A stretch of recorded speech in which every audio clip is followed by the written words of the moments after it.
Rain will dunk her from beyond. Yeah, the 200 IQ nade there. Bouncing it off the roof, landing it straight onto her. Blows it to pieces, straight out of the server, Tom. Dignitas getting themselves a 13th round, securing themselves in the lead finally after a very fierce battle back and forth between the two teams. Proving that they're potentially the stronger TAS at the moment. Oh, good one. Thank you.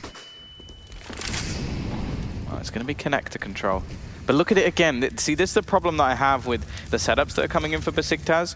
Look how aggressive Dignitas have already got on the other side of the map. Like, they already have all the info. They can literally just go and sit someone watching connector, have everybody else on B. Okay, sure, there's a chance that Besiktas will be able to catch them off, but they can't go any way back towards the wraparound because there's just somebody holding there. They've already gone past any threshold that's going to be there. And Emily is just set up. Artstar's able to trade effectively, and that still leaves the advantage with this Dignitas side.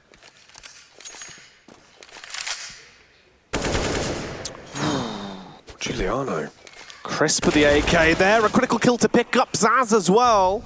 Looking like she nearly was going to add a juicy two-piece to the equation. However, she does go down. All of a sudden, it's just left on Giuliano.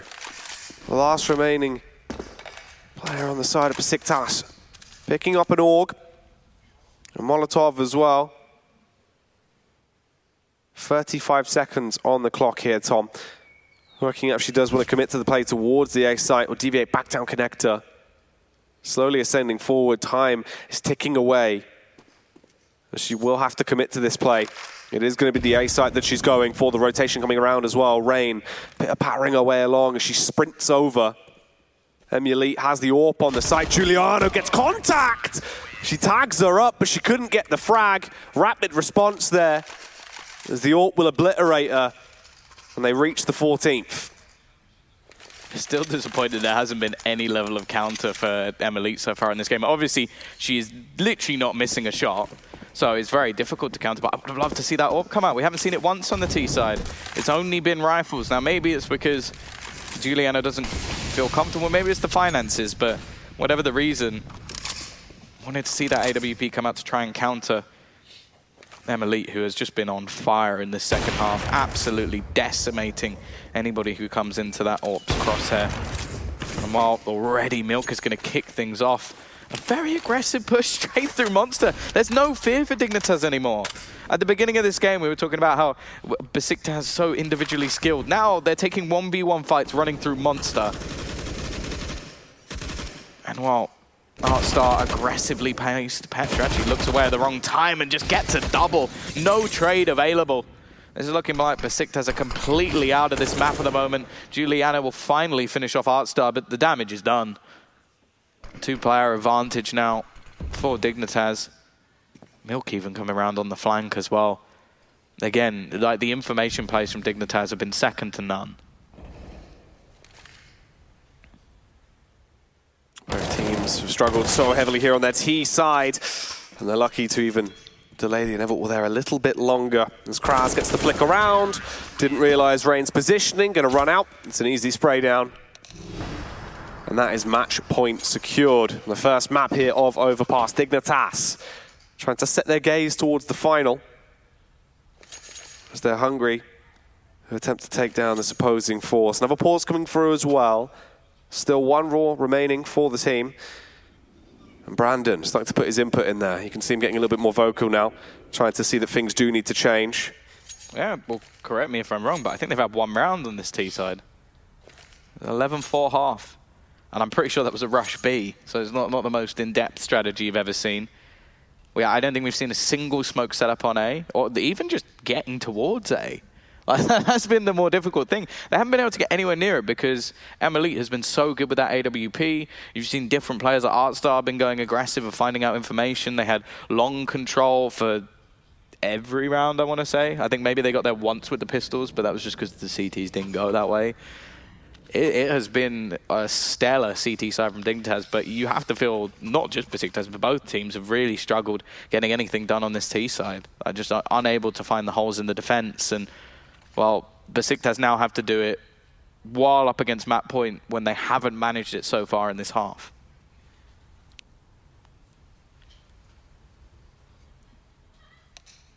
One round could be all it takes here, Tom, to lock this first map down. As it seems like we're getting ready now to go in off the back of this unpause and carry on with the action.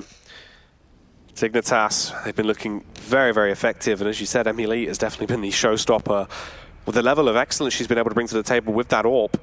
Across the entire tournament, she's had a lot of impact with it. She's been able to single-handedly shut down sites, cause chaos on rotations, and that still reigns true for the matchup we have before us right now as we delve back in. Round 28, 15-12. Besiktas, if something's going to change, it needs to be now. And it looks like they're setting themselves up for the classic smokes over towards toilets and the pathway to try and block off the early vision and keep them guessing on the side of Dig. Straight down through, it's the round the world play. This could actually cut them completely off guard. They might not be ready for this, but instead, it's the slaughtering grounds from Rain, as per usual. Your excellence, Tom. Not only the free K, she wasn't content with that. She wanted the fourth, and of course she will claim it. Giuliano, the only remaining member of the side, goes down on the site. And there you have it.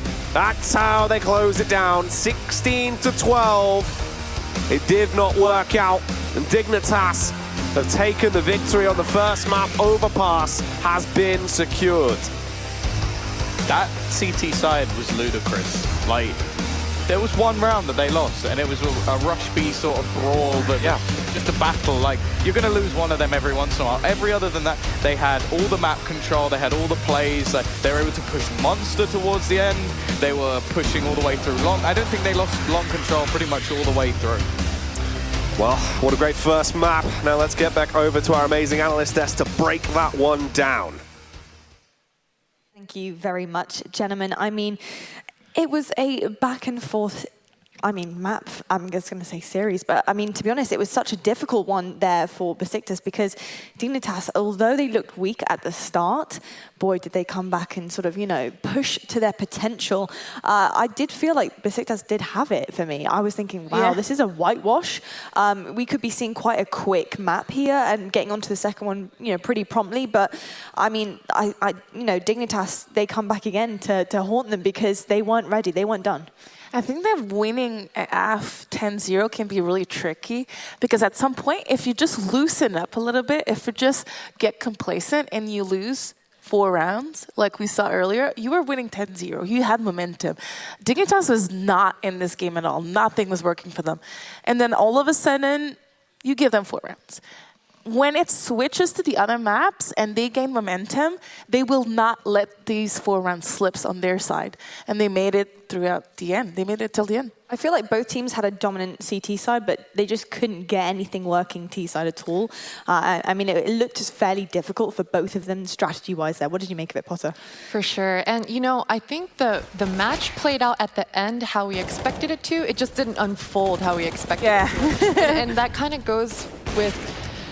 Dignitas had a very slow start. I think that's just bottom line. They lost that pistol, and it took them 2 or 3 actual gun rounds to kind of get back into the match. And so by that point, they were already down 9-1 against Besiktas. And Besiktas did a really good job controlling the economy. And I think that's what put them in the advantageous position. I'm surprised that they weren't able to close it out, but at the same time, while I was watching that match, they didn't have any sort of plan or goal on that T side. And I think we were expecting that a bit. They were a newer team. We didn't think they wanted Overpass. It was Dignitas' pick, so it was a little bit expected. It was expected. I think the only thing that I did not expect is how much struggle Dignitas had early in their T side.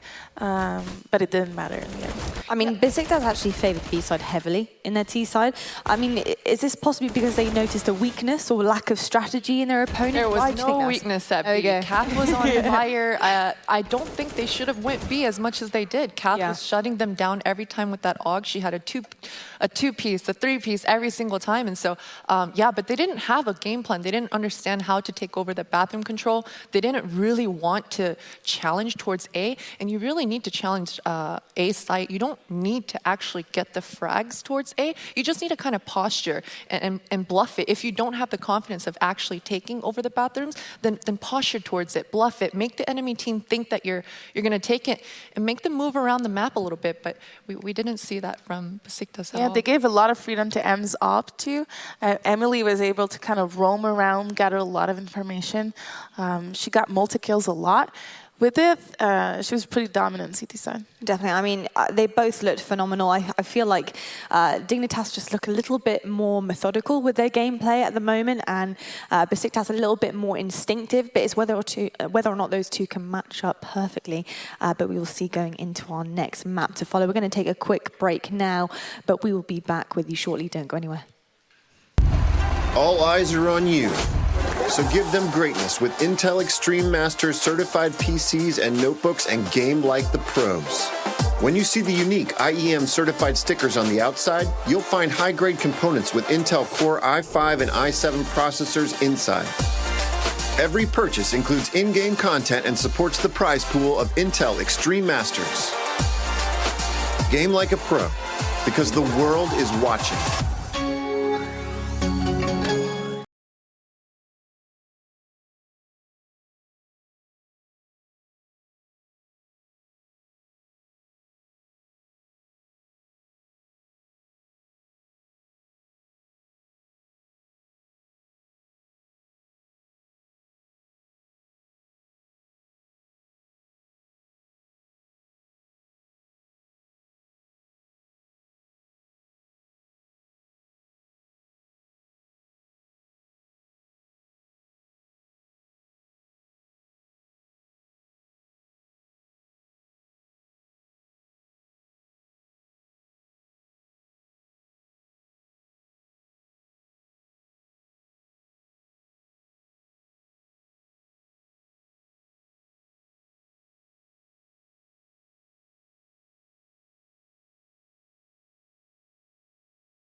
ladies and gentlemen. Welcome back to the Intel Challenge 2019.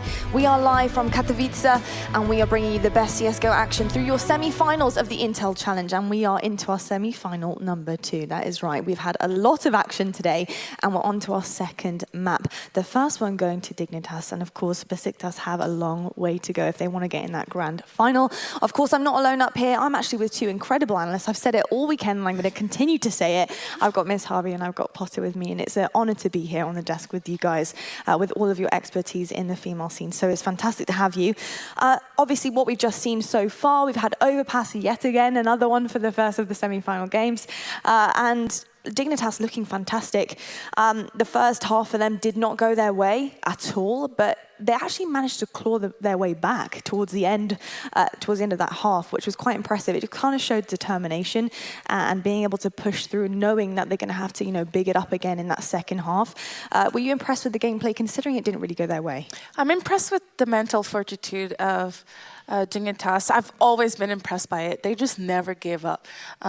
This is not their first comeback that we've seen, and it's not going to be their last. So, although you guys gave them a disadvantage on more puggy maps, less team-oriented maps, if they go down, I wouldn't consider them out of the game at all, ever.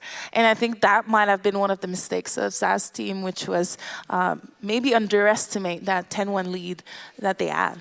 Absolutely, and I think you nailed it right there. Mental fortitude. It's something that's kind of overlooked, I think, between the competitors, but stamina is a huge factor, especially in these LAN tournament environments. I mean, you and I know how long these tournaments can actually last, and these girls have been here since early this morning. So very early. It makes it for me doubly even more impressive that Dignitas were actually able to claw their way back, maintain their composure, and close out that first map. Definitely, and we're already seeing some really skilled individual plays here from, some of these guys on the team. And somebody I actually do want to just mention is Anastasia. I mean, I'm saying her full name just because I actually cannot pronounce her gamer tag. And I just don't want to butcher it for you there, Anastasia, so I'm just not going to even try. But obviously, she really stood out for me in that game, being able to hold her angles so well, and it was super crucial within that first half. And trying to get that win, I mean, it was a close game, let's be honest. But of course, Besiktas do have their map pick next. Yes. And we have seen it before. It is, again, Mirage. But obviously, we have a different deciding map. So we have Inferno if it does go to Game 3. But the question is, Harvey, do we think it will go to Game 3? Are Besiktas going to take this back? I think it's going to go to Game 3. I think Mirage is going to be heavily favorable on Anastasia's team. I'm trying to avoid their team name as well. I know, it's hard. It's but they hard told name. me it's a Besiktas or something like that. It's pronounced Besiktas, I hope. That's what they've said. Okay. Yeah, I'm I've been sorry saying if I'm butchering it. Day, but that's fine. Don't worry about it. So I'm going to try to say it from now. Besiktas. But yeah, so I think it's such a raw skill map. Rotations are long.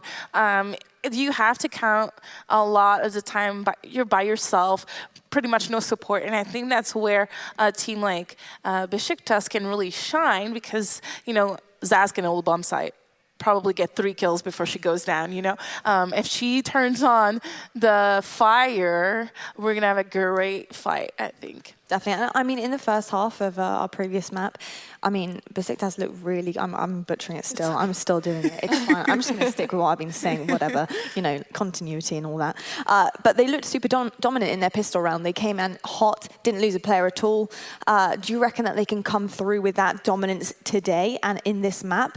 And will that kind of sort of tell the story for the remainder of this map going forward? I do. I have confidence in them, only because this is Mirage, right? And we discussed, or mentioned earlier that I think that they are going to take the series 2-1. And the fact that the series is so closely identical to the first series that we saw this morning.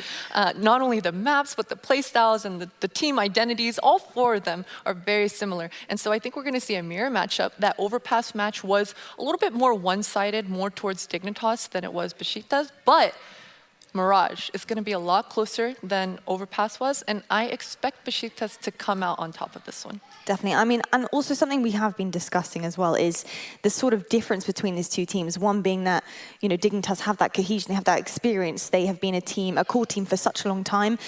And then obviously we've got Besiktas. Yes, I did say it right. Let's go. You know, they've come together pretty like, you know, relatively newish. And they're having to adjust to each other's gameplay and work as a team. Are you impressed with the way they're playing on the main stage right now?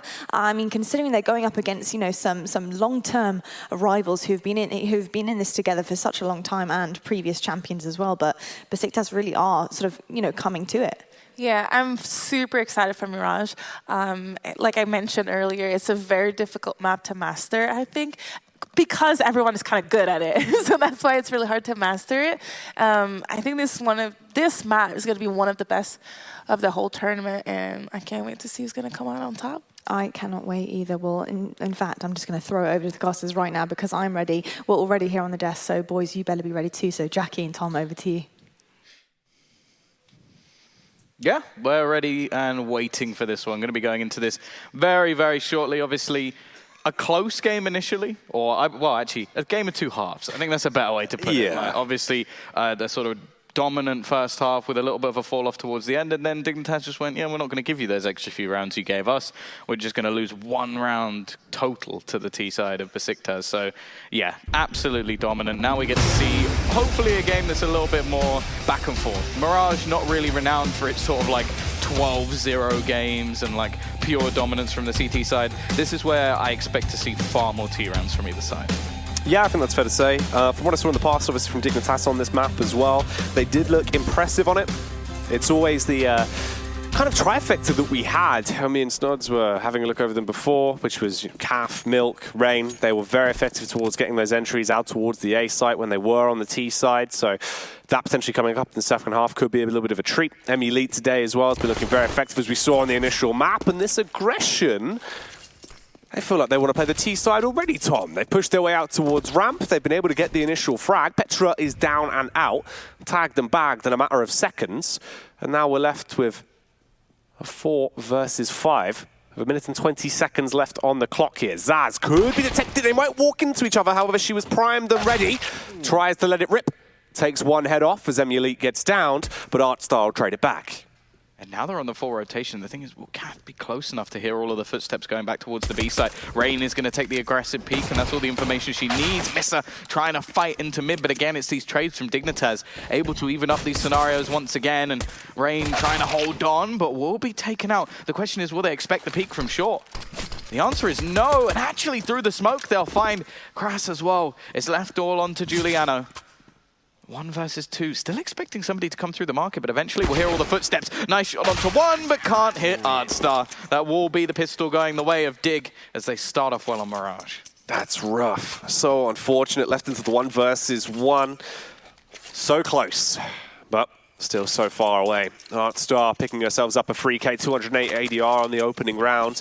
Having a bit of a ball of a time there. She's able to unleash. And this is scary because this means it's pretty much the entire Dignitas roster that we've seen having these individual moments of brilliance, Tom. Everyone's been stepping up to the mark when they need to. And on a map like Mirage, there's definitely a lot of room for that star power to shine through. Already going for an aggressive push up onto short. Zaz has walked past one. It should be a free kill. Oh, it doesn't get away with it. The Glock is not very forgiving.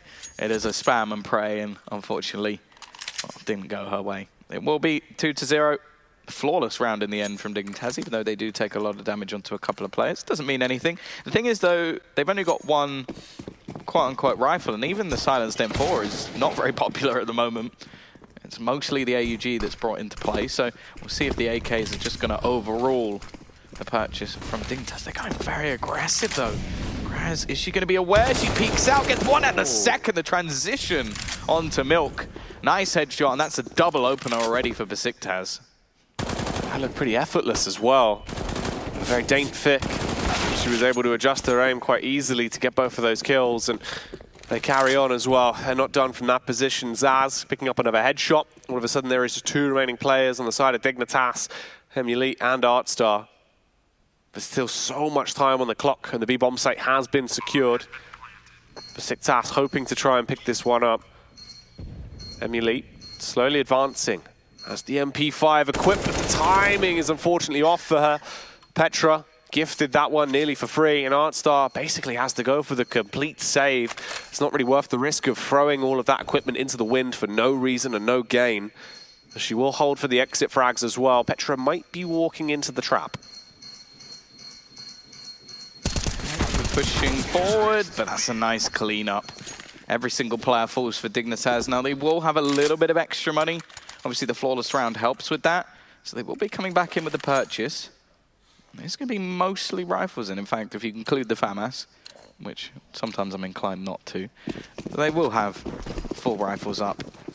One kit onto Kath, no head armor, but it's not really that big a deal versus the AKs. I like that. The smoke actually altered by the incendiary. It means that there's actually going to be a big gap in that window smoke, and that nets Kath the first kill. That's all she wanted. Get that initial frag, but Emily actually peeks back in. I think that's a bit of a mistake. You could see that Kath's reaction was, okay, I've got that pick, now I fall back, we play defensive, and Emily was like, I want a little bit more.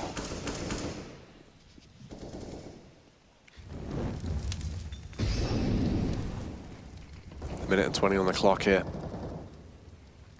Made their early presence towards mid. Both sides left with 4 members alive at this point, and the rotation's coming back around. Besiktas heading over towards the A site once again. The bomb is on Petra. Juliana going to support her. And the late rotation from Kras as well.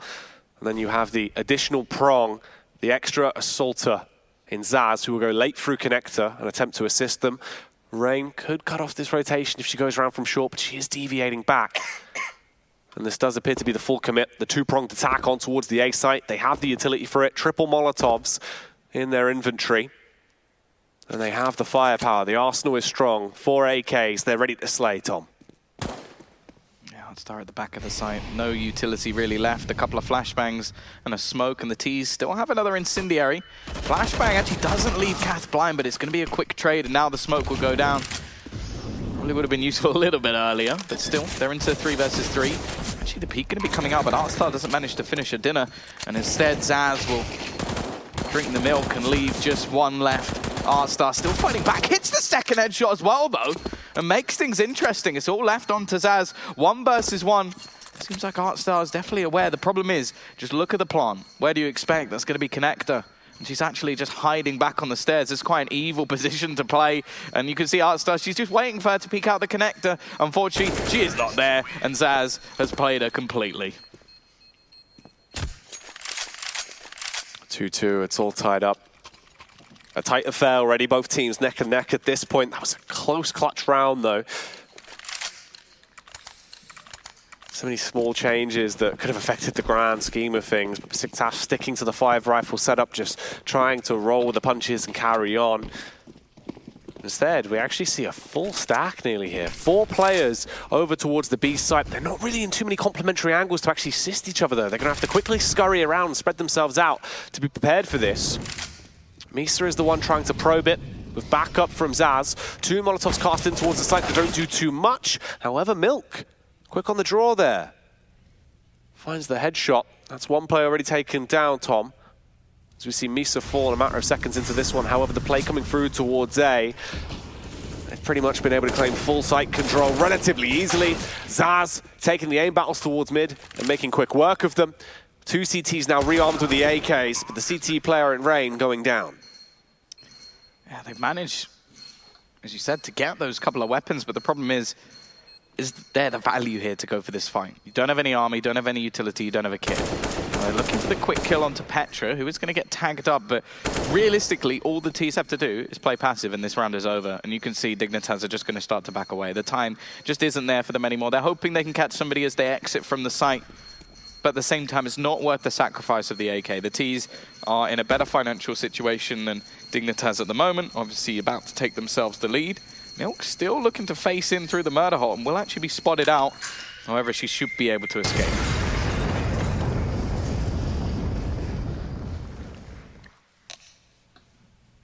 Three to 2 now.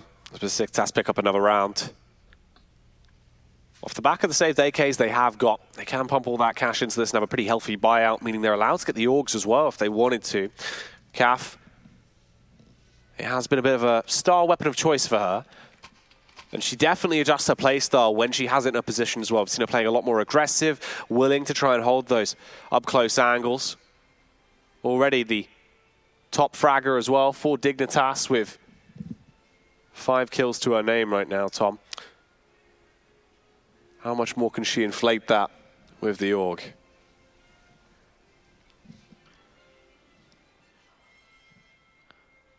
Well, I'm just going to be waiting for Dignitas to talk this one through. Obviously, this is going into their bye round. Emily yet to really get off the mark. Now, it's worth mentioning that I would say she was the most impactful player on their CT side in the last map. The AWP. Able to do a hell of a lot of damage.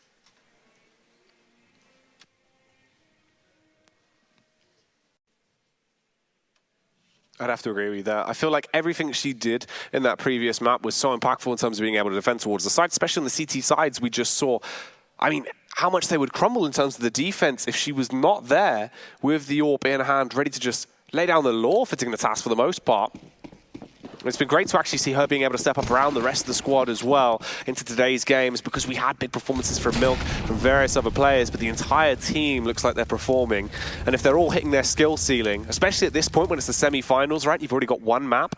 That means it bodes well going into the final, because tomorrow, if everyone's able to play absolutely lights out, that's the convergence you need in that grand final environment. There we go, though. Fast play. Going into mid, all the footsteps will be heard by Kath. This should be all the information they need. Rain going to be flashed completely, though. Still, there is Emily. Finally picking up a couple of kills onto the board. That was on the other side of the map. Oh, it's still Petra. A second entry in. It won't matter, though. It's still going to be the advantage at the moment for Dignitas. They need some sort of hero play. The flashbang almost finishes her off. She gets hit down to just 2. Obviously, won't make a big difference in the grand scale of things unless she gets hit by another one. Grazila. Full HP, but neither will win their battle. It's Dignitas to get themselves a 3rd round on the board and 3 players standing. Still, though, bomb plant, the T's with plenty of money. They're not out of the woods just yet.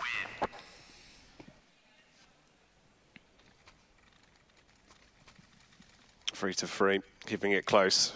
It does feel like this is going to be one of those scrappy games, Tom, where it's very heavy on the trade rounds, the amount of times where you'll see it neck and neck, and constantly in a power struggle between the two sides. Both teams looking very evenly matched going into this in terms of individual skill. And the actual communication we've had coming out from either team, you can see they both have a fire lit under them right now, and in terms of the pressure and how much this must mean to everyone on the server. 3-player crouch out towards mid, Rain in the elevated angle.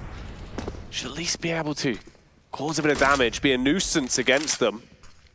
Let's see if the shenanigans will pay off.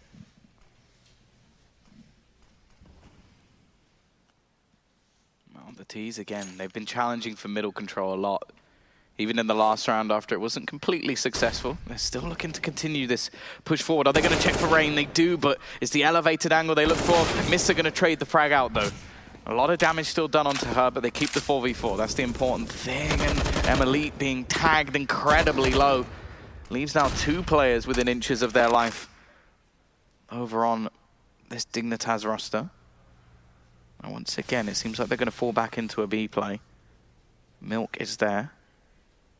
Obviously, Kath will be available for the rotation, but she's only got 10 HP, so we'll have to make sure that she's taking battles where the opponent can't hit her for a single bullet.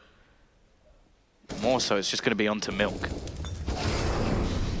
There's the entry. Milk and Rain, the duo that always seems to perform when the push comes towards them. Kath as well, getting involved for some of the action. The jump shot coming out at the end there from Milk. Adding the style points to that one, it seems. They're not happy with just beating them normally, Tom. They want to do it in fashion. Trick shots. Unfortunately, this isn't Tony Hawk. You don't get like anything extra for doing it. You get like an XP multiplier for that. Maybe you get extra drops. Either way, T-side only with pistols in this one. They've got quite a bit of utility, though, so it is going to be a full-on execution towards this A site. The problem is, though, there's already multiple players here from the CT side, and in very passive positions, which really doesn't benefit those pistols. The smoke will look to section off some of them, but just look at Artstar. She's going to be the main impact here, just hiding in the corner, in the ninja spot, ready and waiting to just earn some extra cash, mow down some of these players, but actually caught out. Kath also, though, sat in the sandwich, and while it's actually a bit of a TK in there, which doesn't help the situation. Even still, Kath goes down. And a little bit of extra damage for Besiktas.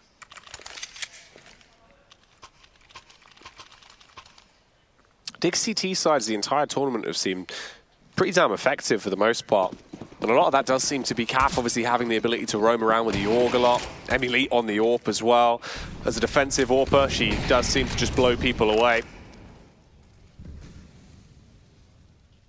It is now 5-3, Tom. Kath getting the early mid control. Going to go for the fast push up. The AK was primed and ready. They were paused to try and deal with it. And the frag will come through. Yeah, it seemed like maybe a little bit of a miscommunication here. Rain actually going to go for the peek in towards mid.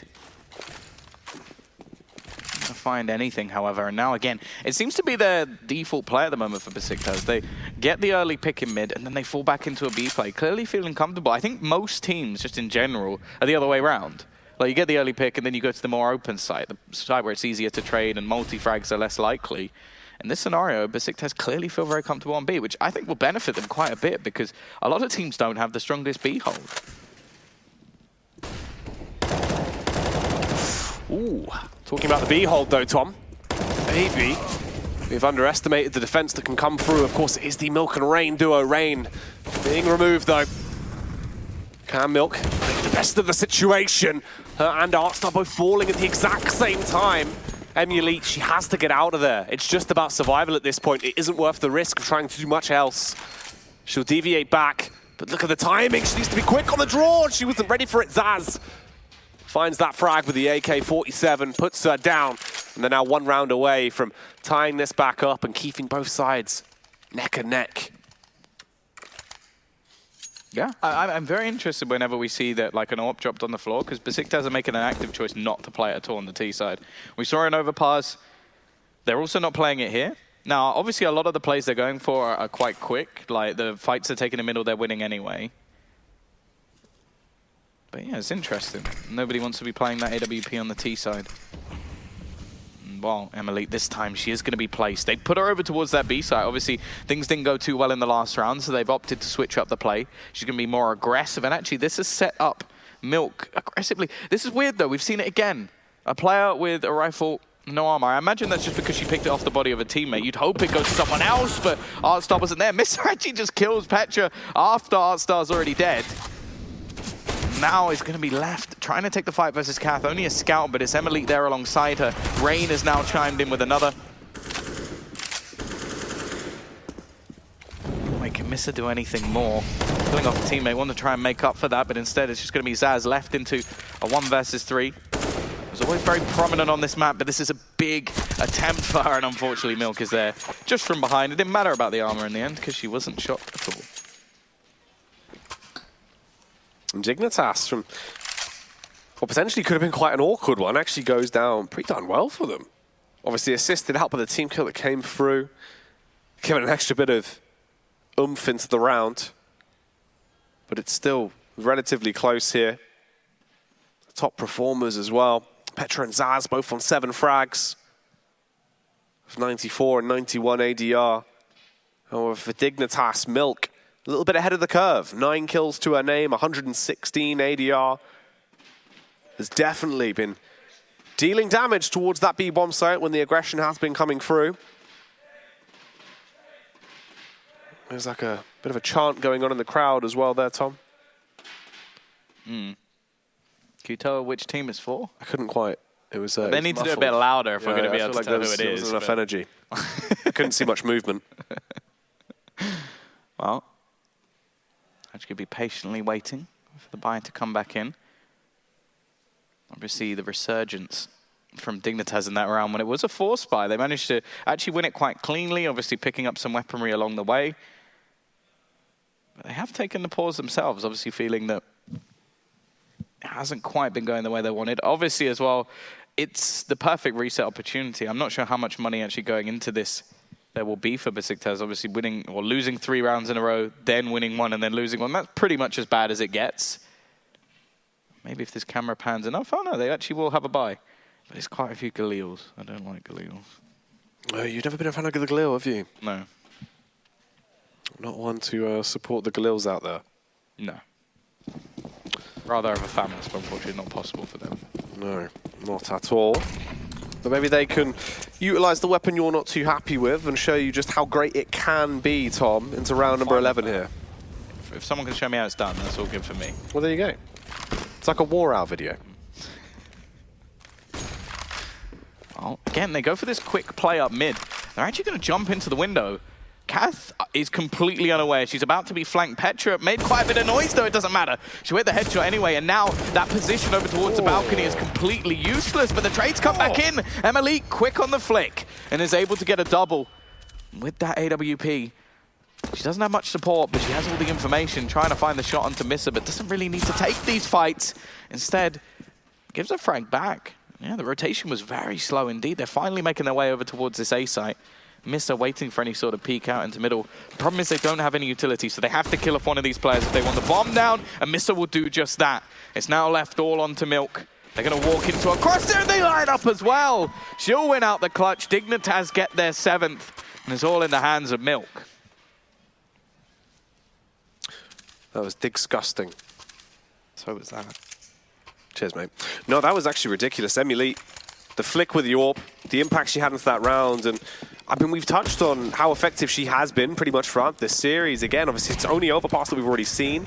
Here again, being able to put them into a huge position with that AWP. It is very hard to get your hands on Milk. Unless you freeze it, and then it'd be a solid. There you go, you've got this strat. Yep. I know how it's done. Besiktas just relegated back towards the pistols, Tom. One P250 in play, the rest of them sticking to the Glocks. But look at Artstar.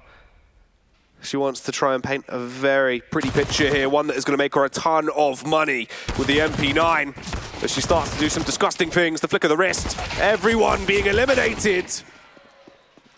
Nearly the 5K, couldn't quite take it down. But she'll be content with a 4K there. A ton of money wired to her bank account. And there's the final attack. Kaf with the MP9 shutting it down. Yeah, every single kill, well, bar one actually with an MP9 as well. So a nice amount of money actually made. 2,700 into the accounts of Dignitas, and now we get to see the buy. Still no AWP. I don't think we're going to see one on the T side at all from Besiktas. It's not something they have within their arsenal, which is quite the contrast for Dignitas, with Elite just popping off on all occasions. Once again, it seems to be a lot of mid control, a lot of B presence. That's the aim of the game for Besiktas. Elite waiting aggressively. And I like this switch up. Every time she goes over towards the B side, aggressive peek in, finds that opening pick, and then it seems like Besiktas just don't want to go in that direction anymore. Nope, don't fancy that.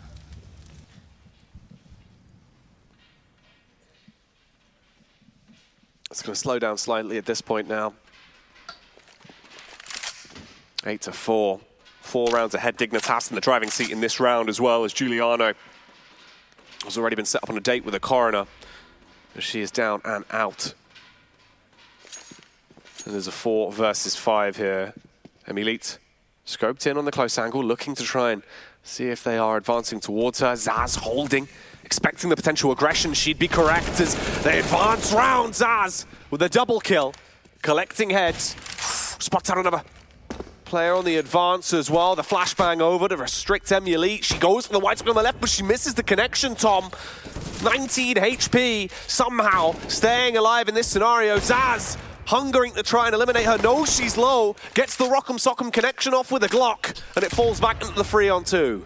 Yeah, Zaz is looking to drag her team through, and this has all turned into an elaborate fake. Zaz is just killing everybody, but it doesn't seem to matter, because the bomb's gone down on the other side of the map. Artstar still hasn't realized. Now, there's a different sound on the bomb now if it's on the A site, so they will quickly realize that this is going to be going in the other direction. They've got to watch out. because Kraz has already moved into the connector. The bomb isn't planted there, so it sort of gives away a fake, but they actually do go and check. They're clearing all of the angles. Petra will turn it back into the 1 versus 1. Now, Kat doesn't have a kit, so she doesn't even really have time just to get this kill so quickly, and I think found one along the way. That's something at least, but Petra's happy to just burn down that clock enough and it won't matter. She hits the headshot anyway. Besiktas have their 5th round on the board. She actually picks up an AUG, which I think I've seen Juliana pick that up a couple of times, so maybe wanting that over the AK. She wants the mid-scope. I've actually seen quite a few of people recently trying to go for that, where obviously they'll actually use it over the AK2 entry with. And to be fair, in terms of the first bit accuracy, it kind of works. Yeah. If if you're willing to, and you are a fan of the AUG, you have the comfortability with it. Here's the mid play, Tom. They've tried it in the past, and it works just about as well as it did last time. Emily could use it as a platform to build from. Gets 1 kill out with the AWP, the assistment there as well from Artstar. Surely not a second. She's able to find it. And she makes a meal out of them towards mid. Milk over on the B site. Decapitated by the AUG of Giuliano, the entry weapon we spoke about. And it's now just a 2-on-2, Tom. Kraz has a pretty powerful position. Yeah, the only problem is if Artstar swing wide onto short, could have a bit of a problem, but then instead goes aggressive on the peak. Even an AWP waiting for her in there. Obviously very low is Juliana, but now Artstar meets the same fate, down to just 46 HP, and there's no real reason for either of these players to try and take the pick, but actually, Kraz going to miss the shot. That gives an opening here. The problem is the time. Again, Artstar running on the clock, needs to move quickly, manages to find the first, and has to just try and stick this defusal. Instead, looks like she's just going to bait Kraz in towards the bomb, hope that she can kill her off as well. There's no chance of winning the round, and no chance of survival either. A big 4K at the very least. Forcing everything out of their hands. All 5 players go down. The AWP was not safe. She was attempting to clutch onto it. That might have been the first time we actually saw the AWP on the T side for Besiktas as well, as they would have carried it over. So maybe they're somewhat giving them a bit of a double-edged sword there. As rather than that, they are back onto the rifles. Tom Mavericks, 2 Galils in action. Misa and Zaz. I imagine you're not too happy about that. I'd rather have that than what the buyers on the other side, to be honest. Mostly pistols. A FAMAS. It's not a pretty picture. And a high possibility of a pretty much even half. Sneaking through the risky Artstar, given the chance for a double. Only manages 1. Zaz tries to do the same, but it's just trades back and forward. Instead, they found the opener on towards the A side, but the rotation will be quick. Still some utility available, and actually Rain just peeks straight out, looking to do the damage on her own. The lady's picked up that AK-47. Kath going to be peeking out. Kraz is completely blind, but the CZ at long range, definitely not the best weapon to have. Kraz with another. The trade's coming back. Now it's her turn to clutch, and hits both within seconds. 8-7. Besiktas bounce back after what was, I think, an 8-4 scoreline to bring it right level once again. This is what we wanted to see on Mirage. Yeah, this is a very close affair here. Literally 1 round between the 2 sides. It's into a tremendous position. And they can try and push it forward from here. This pistol round is going to mean an awful lot, Tom. Really start to set the scene and develop how this one is going to go. This map has been so close, and this is the point where Dignitas, if they lock this down, secure it in a 2-0 manner, it would be huge for the confidence as well, building their way in towards that grand final potentially. But of course, they've still got to try and win it. They might have 1 round as an advantage, but that is still fairly far away from the 16 they need. And Besiktas, we know they can perform on their CT side. They've been hitting some outlandish shots, but can they keep it up? Yeah, this is all about that pistol round. Who can get off to the strong start? Obviously, we've not seen the best T-side so far, but obviously that was Overpass. Completely different story. We expect to see more from either side on Mirage. But going into this pistol round, going into the CT side, this is where Besiktas can really use the sort of power of those individuals. Obviously, players who've been around for a long time, but have been at the top for a long time as well. Either way, we are into our pistol round. A couple of smokes ready and waiting. Zaz actually looking to go aggressive here. Playing in and just hits the headshot. There's always been a map she's been comfortable on, but this is sort of a ludicrous start. Just already removes Milk before the 20-second marker is hit in this round. Looking for a little bit more towards the Palace as well, as Cat looks to cross in. The rest of the team looking to push out, and the CT's fully rotating into this scenario. Fast push through. Rain taking the firefight here, spots out Musa. The bomb has gone down. 3 players looking to try and re-enter there from CT. 2 traps in connector as well. One of them now being eliminated as Emily takes the firefight and smashes down Zaz with the Glock, getting the flick up. Artstar as well, trapped in Mortal Kombat towards the site. They are fully committed to go for the defuse as well. In the meantime, they're trying to keep them busy. The entire time they were on the bomb, the defuse is going to come through, and they've won the round just off the back of that. You can see Brandon enjoying himself there with a cheeky smile, a little bit of a giggle as the team rejoices, winning that round, tying it up 8-8. The thing is, though, they're just going to buy. Like, the T's managed to keep enough players alive, do enough damage, that they've come in with 2 Galils, 2 AKs, some utility, and okay, sure, Reigns had to take the hit, but all in all, you look at the buys on either side, and if anything, I'd favor Dignitas. The only real advantage is the fact that there's a little bit of extra utility over on the other side, but not by much. This will be a big surprise coming in. Petra, though, that's how you deal with it. 2 quick kills off that MP9. Zaz also on the ramp, able to pick off for 1, but it is going to be traded back into this 2 versus 2 scenario. The AK's still standing as well. Giuliano tagged very low with the FAMAS Missa, just going to be waiting around the corner, not expected to be that close. And in fact, with a double peek, she'll find a double kill.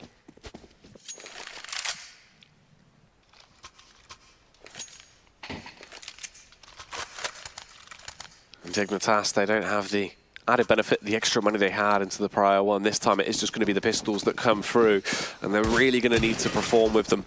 Show they have some fight and some firepower with those little hand cannons, setting themselves up for the late round play towards the A site. In terms of the utility, Hardstar has the 1 smoke, the double flash on Milk. She will set herself up for the flashbang over to assist them in towards the site. Petra from Triple Tom could be having a field day here. Oh, Zaz ready and waiting for them to just round the corner. And while she gets 3, Petra manages to get a couple as well. And that is flawless from Besiktas. This CT start has been fantastic, but this is where they'll get properly challenged. You've had Emily pick up that AWP, something we didn't see from Besiktas at all. The AKs with full utility as well. And interestingly, it's just flat rifles as well for the CT side. Obviously not losing anyone in the last round, so they're not just going to rebuy off the back of that. Will definitely help them if they need to in the next round. Question is, how's this going to be played out? Because we noticed Besiktas very heavy in their middle control. Like, they challenged it every single round. The T's this time, well, other than the underpass push, have just left it alone. Preferring to just not deal with it at all. Zaz, though, peering over the top of the smoke, catches the vision out, spots Milk. We'll be able to beat her down as well. And here comes the other Dignitas players, the trio coming through towards the site. Can they be troublesome? Artstar and Rain certainly can, as they get a frag apiece. The response is there from Giuliano. Rain casting out a Molotov to restrict their vision and block their movement around as they hit the minute mark. And the Elite will get the bomb planted, Tom, and all of a sudden it's a 2 versus 3 retake scenario that could go any way, but it's developing better and better for Besiktas at this point. Emily left into the 1v2, hits the shot, but it's quick trade, a quick peek out from Kras as well, just to make sure they do retrieve the AWP. Obviously, we've already seen them play it on the CT side. I imagine Giuliano will be the one with that in hand. The fact is, though, the bomb plant actually gives enough money for the T's to buy anyway. So they will have the finances in this one. I imagine this is going to be a Dignitas pause. Obviously, they haven't had a round in a long time. It's been, what, they were winning 8-4, 8-3? So obviously the pistol sort of skews that a little bit, being in the middle, but yeah, it's been a long streak coming out from Besiktas. And we sort of mentioned this when it came to the last map, that, okay, yeah, Besiktas had a great streak at the beginning, but then their opponents started doing it back. And that was just how the game closed out. So if Besiktas can get into the rhythm of something now, with what already Zaz performing very, very well. I feel like this has always been, if not her best map, one of them. When they're in their prime, she would just run into sites and just destroy everybody. So I'm sort of thinking at this point, Dignitas need to pick up a round fairly soon. I believe it was said that that was actually a technical pause. Yeah. So they can't talk during this, so nothing really going to come of it. But I wonder if they may take a tactical one anyway soon. Also, Milk having a scout there was a bit of a weird... Like, she had a scout on $500. I'm guessing that's some sort of misclick within the... Okay, there we go. Yeah, now going for the tactical pause. Yeah, I imagine that's one we'll actually get to have a look at momentarily. I mean, overall, in terms of the actual damage that we're seeing coming out across the board, Artstar now being the top performer for the team with 19 kills, 2 assists to 14 deaths, 108 ADR currently with 19 rounds being played out. It's getting quite close for Comfort though, Tom. This is the point where it really is do or die, especially for Dignitas. If they're not wanting to have this drawn out, pushed into a third map where there's potential for them to let it slip and actually be eliminated from the tournament, they need to revitalize themselves now.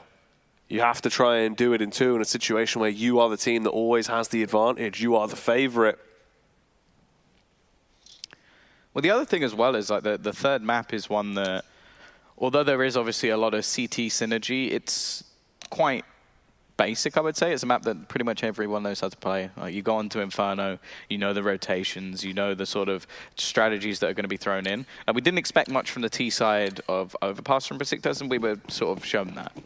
But the fact is, on Inferno, I think they're going to be able to sneak a little bit more. So I don't think Dignitas want to get to that third map. Obviously, I'd personally still favor them, but after a win from Besiktas, I think that they could have some wind in their sails. And momentum behind this roster is a scary prospect. This is a lot more aggressive from Dig, though, towards mid especially. 2 players already pushed down. The duo we love seeing that can be also flamboyant, pushing their way in towards Connector. There was a trade, but it wasn't enough. Giuliano was there to assist. It's a 2-for-1. And this works out much worse for that T side of Dignitas. Limits their playstyle now. And it seems like the call has been to try and salvage this round from the scenario they've been left in with a B attack with a remaining trifecta. As they have a minute on the clock, the utility they do have will be cast out. That's the only smoke. Here come the flashes, and the 2 CTs need to be poised for this. Artstar with the first entry. However, Misa able to peek back into the backline. They weren't ready for it, Tom. There is a trade, but is it enough? Orp shot going to rattle through the smoke, but won't find anything as of yet. There's still quite a bit of utility for the CT side to actually throw in, and well, Kath almost getting caught out, but it's actually Emily to find the kill. The trade there for Petra, but needed an instant transition, and it isn't going to be there. Dignitas right back onto the board, but of course, I was going to say the CT side have the money. It's sort of dicey. I wonder if they might go for it anyway, though. Giuliano with an AWP, definitely a player who can dominate around. They're actually not. They're going to play this safe. Obviously, Kraz with some extra money can go for an MP9, try and earn more money and do some damage as she does. Obviously, we know that Dignitas' money is not in a great state. 2 players surviving. Much in fact, 1 player surviving in the last round. So it's not going to be an easy one for them if they lose even 2-3 players here. Artstar. That's a pretty hefty nade going to be hitting her early on. Nearly 40 HP, stripped off immediately. Same play towards Connector that we saw into the prior round, now actually developing into a mid boost. So Milk will be popped up on a pedestal. A nice early entry as she finds the head of Zaz. They now have the advantage, Tom, in the battle of attrition on this round. A-site is completely swamped. They may be unaware of Petra's position, but I don't know if it will really spook them too much. Yeah, mollying it off for the bomb plant. Kras will be able to find 1. That's an extra $600 into her account. And as said, just damage in this round is sort of enough. Giuliano's going to pick off 2, though. Now this really does become interesting because, as you said, I don't think they know anything about Petra's position.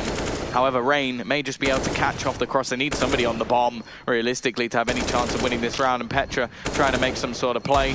Maybe just faking them out a little bit, but isn't going to work. Still, 3 kills. They'll make things costly for Dignitas, as now they will be able to go into a buy round. It's still not perfect. They'll have some pieces missing, but AWP will be in onto Giuliano. Lots of grenades for Kraz and a little bit for Zaz as well. And then Petra and Miss are just left with the bare bones rifle.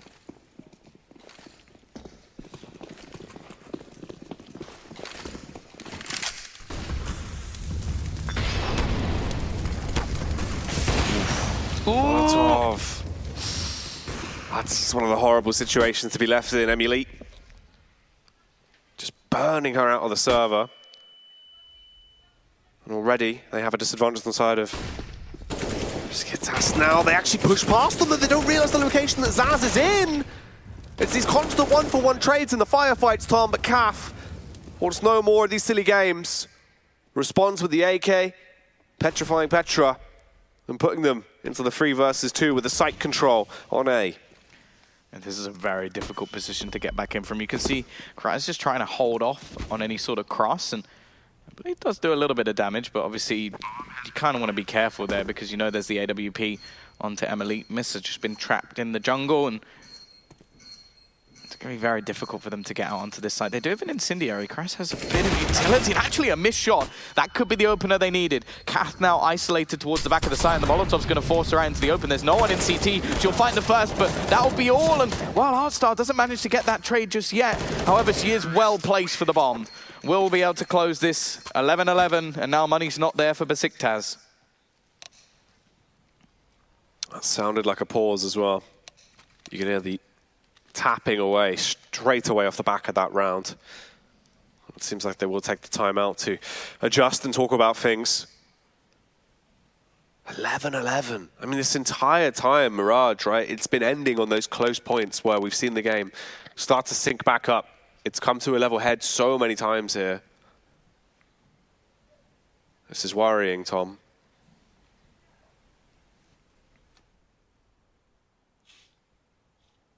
Well, they'll only have to take the 1 eco. I do think getting the AWP more in play would actually be good for Giuliano. She's been a bit quiet in the game. I think the risk she took in that round was a bit too much. Obviously, like you see a lot of players do that where they go, okay, I'll sit in the Molotov for a bit. But the escape plan there was literally just run all the way through the flames after already burning in it. There was no survival effort there. It was only ever going to be a 1-for-1. So a little bit audacious, and well, in the end, that was sort of the one player that maybe you needed alive towards that battle that came on later. In this round, as we said, it's not really going to be too much. It's the first pause we've actually seen from Besiktas in this map. Well, that's what it says. Given a chance to talk things over, but, well, it won't really come to fruition until the next round, unless, of course, they've called some sort of pistol strat. Maybe take a bit of control into middle, try and take the fight there, or just go for some standard stack into B. Oof. Unfortunately, they have all grouped up towards the B site, potentially going to be building themselves a little tank here on short. They will have to quick rotate back around towards the A site at the very least, but Dignitas are utilizing all the nades that they have. The smokes are up, the Molotovs have ignited the place as it all goes up in flames, and this round should go out in a puff of smoke. Dignitas getting the bomb planted now, Tom, as the retake squad will arrive.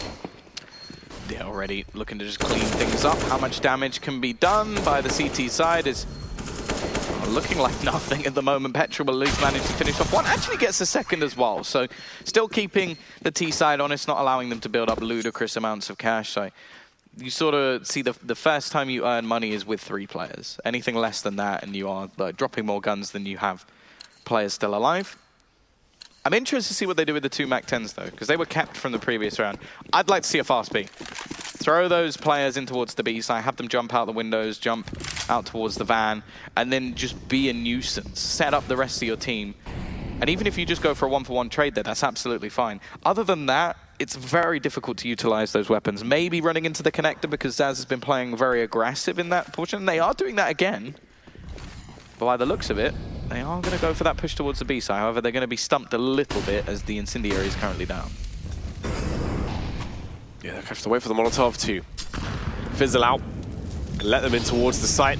Rain, in the meantime, has killed Zaz back over by connector. They've been able to relatively annoying in the 1v1s versus her. Probably cause some frustration. Petra firing out the shot, doesn't quite connect, uses the flashbang to get away. Giuliano on the extension around, gets one, not the second though.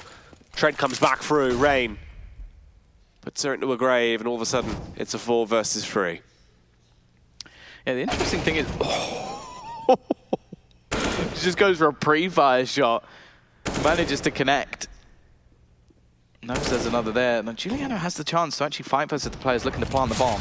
Well, sorry, Petra just saw the AWP and assumed, but never mind. And while Rain's even going for further aggression, they should have this round put to bed. Obviously, Kath doesn't have a huge amount to lose. Still only a MAC 10 in play. Same for Artstar, actually. They could look to make a nicely upgrade here. Actually, Petra's going to find the pick. This will allow them to escape, give them something into the next round at least. I'd expect the MAC 10s, if anything, to just go hunting. Obviously, they can upgrade onto the weapons that have been dropped by their teammate, but I'd like to see them try and get these weapons out of the hands of Besiktas. A bomb about to blow and signify another round. Accumulated, locked down, and secured for the side that is hoping to secure a spot in the grand finals for tomorrow. And they're getting to that point, Tom. They're not far off now. Yeah, 13-11. Could be an investment here from the CT side if they really wanted to. Can drop 2 weapons. Missa would be able to, or any of the others would be able to. Actually, in fact, Giuliano can buy like FAMAS or something with armor, or go for an SMG. They'll still have the AWP. It's not that bad a buy, and considering the scoreline, I wouldn't be against it. Obviously, if they do just try and go with like a few pistols and work with the AWP and rifle they have in the next round, they will have a flawless buy anyway, because it's been quite a streak coming out from Dignitas at the moment. The question is, do you really want to sort of risk it like that, or just go for a buy now, and then you'd have a similar scenario anyway, like with an extra round in play. So obviously, that's probably what they're talking about now. I think it's a good time to take a pause. Obviously, they've still got a couple left, and it's getting towards the end of the map, so you can't keep them. You don't get to use them in the next tournament if you get eliminated. So yeah, worth calling in a pause if you can. And that's something we've definitely seen from Dignitas and both teams in the last matchup. They were using all of their pauses. I think we had all 8 used by CLG Red in the first 2 maps. So obviously taking the time to talk to their coach. But we should be getting back into things. They are going to go for the force. They're taking the risk. Giuliano has the AWP currently in hand. Now, I imagine she's going to be having a rifle in turn, and Giuliano's had to drop something over to Missa.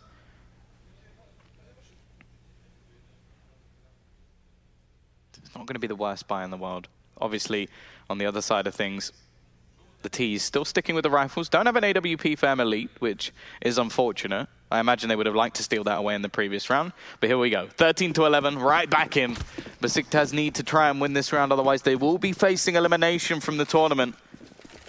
There is only a 2-round difference between them and Dig at the moment. Oh, the ramp push.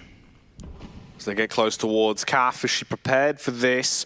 Petra walked straight into the trap, was not ready. No response at all. Didn't want to try and go for the trade, nothing, just lets it happen. Accepts the fate that has now befolded before them. I'm quite surprised by that. Giuliano may be worried that there was more players there, but I think if she was having a better game, she takes that peak. I think that's what it is. I think it's a confidence issue, or that's what it looked like. Maybe didn't want to throw away another player, obviously trying to play it safe, but I think if it was the Giuliano that was there at the beginning of Overpass, she would have gone for that face and taken the kill all day. Artstar managed to get very far out into B. It won't matter, and actually it doesn't play much of a part. Now Giuliano, while she's getting those trades, a completely different time as she gets a double of her own. Is left on to Zaz to finish off Rain, and wow, from that early kill onto Petra, I was a little bit worried for Besiktas, but they win that out flawlessly. I look really good across the board, everyone in prime-time positions to be able to perform. They played their role well, and it's now 13-12. They're keeping it close. Another pause is going to be coming into effect here, Tom. As you said, they might as well utilize the majority of them at this point.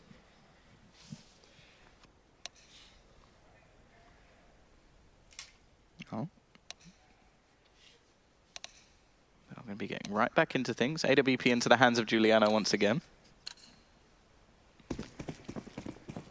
T-side money not in the best of states at the moment. If they lose this round, likely to see Besiktas take the lead right towards the end of this map. Obviously, there's only one. If they can reset them here, it would be pretty much them taking this.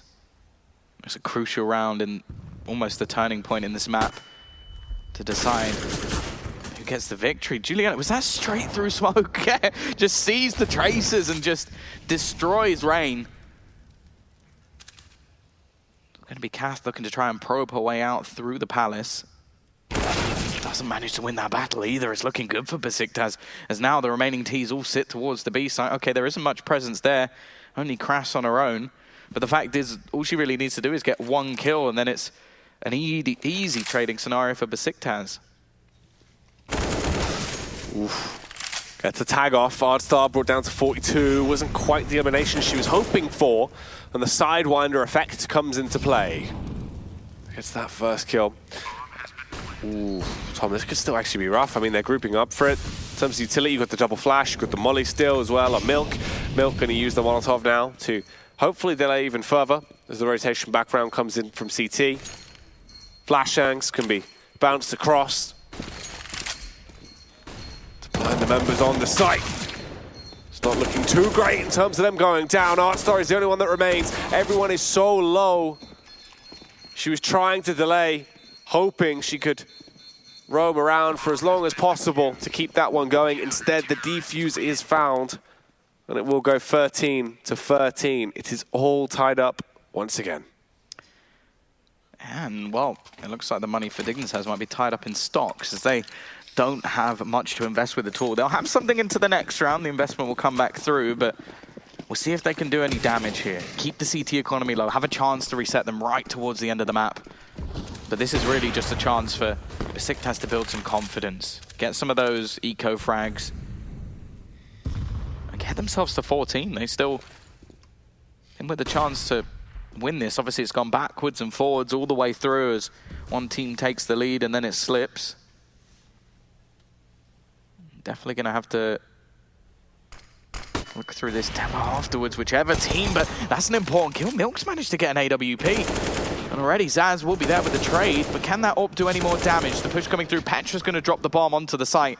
Misses managed to find Milk as well, so that AWP will hit the deck, and Rain's run out of bullets. Only one player dropped for Besiktas as they continue to their 14th round. It will be a bye for Dignitas, but if they don't manage to win, it could be their last in this map.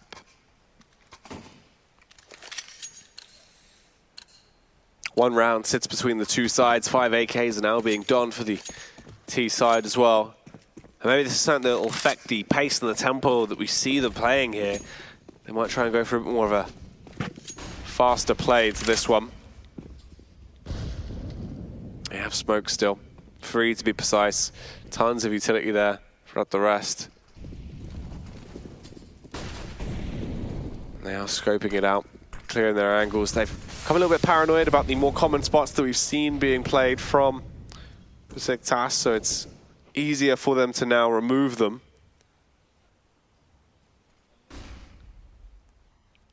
There we go though, Giuliano, passive position, able to find that opening pick. The rest of the players are going to be making their way in towards the B site. The AWP already has rotated, won't find anything, but it's this little crossfire on the site which could cause deadly. Missa with a double of her own, and now Rain is left on the flank. Petra will be caught by it. Maybe a little bit of frustration there as she's the one to go down, but it won't matter. Giuliano, since she's had that AWP, has been deadly. A great resurgence from her in this second half, and Besiktas now sit with map point. And just look at the money. It's not good. No, it's not ideal whatsoever. What are we looking at here? Emily on a Galil, Calf on a CZ, Ardstar, Mac 10, Milk, AK, Rain, Mac 10. They would need some real big hero play to come out, maybe in the form of the AK, but Giuliano with the AWP doesn't even want to give them any chance. He's going to spear them down immediately towards mid. They're sliding out on towards the B bomb site, but they are basically just sliding over top, and they will go down. as that one will be a 16-13 victory. There you have it. They keep it going to a third map. Yeah, no, and you almost have to wonder now what could have happened if they'd managed to just continue what they were doing on Overpass. Obviously having a very, very good first half, a good resurgence here. Obviously, as I said, it was a backwards and forwards game. They sort of got the lead, lost it, and then just managed to close it out in the end. And well, we're going to head on to that third and final map of Inferno. And it really is anyone's game at this point. It is. It's gotten to a position now where really, you know, it's come down to that third map. In the best of three, we couldn't ask for much more out of our semi-finals here. If it would have been closed down in two, for Dignitas, obviously, everyone would have been flying high. However, there was a lot to prove. They weren't the only ones in this semi-final. We're seeing the entire squad, all 10 of these players really stepping up to the mark now and being able to play their hearts out. But let's head over back towards the desk and try and dissect that semi-final. Thank you very much, gentlemen. I mean, what a great map there for Besiktas. I mean, they came back into it, and you know, you said, Ms. Harvey, that was probably what was going to happen. It was their favour, and they were looking very aggressive. I mean, somebody to pick out was Zaz. She's such an aggressive player. She takes the risks, and it really pays off. In terms of the way that they were playing against Dignitas, I mean, it just seemed like they were in their comfort zone there. It was a much better map for them, but also I think it was just a more entertaining map for us. When we played Overpass, it was really a one-sided affair. Well, in this game, every round seemed like more a battle. It changed drastically every time. There was a lot of great team play. There was a lot of individual play. It was a really entertaining game. It absolutely was, and I mean, we knew that it was gonna come close, but I actually didn't think it was gonna be. Yeah, close. it was close. There were moments in that match where I was, oh my gosh, Dignitas is gonna go do this. They're gonna do this. They're gonna 2-0 Besiktas in a series, and it was really exciting. It was a really good map. It was indeed. I mean, another thing I did notice is that Besiktas really did favour B side again, and anytime they did go to A, they just lacked utility plays, and I felt like for some reason their strategy was going towards B, and I think Dignitas did pick up on that, which is where they started to get that lead.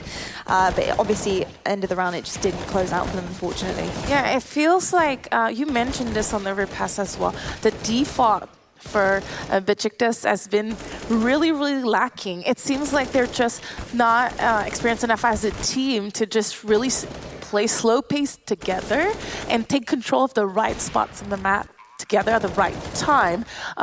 They're pretty much also relying on their raw skill, but also brute force when there's like 3 or 4 players going together to a spot. And that's when they've been the most successful.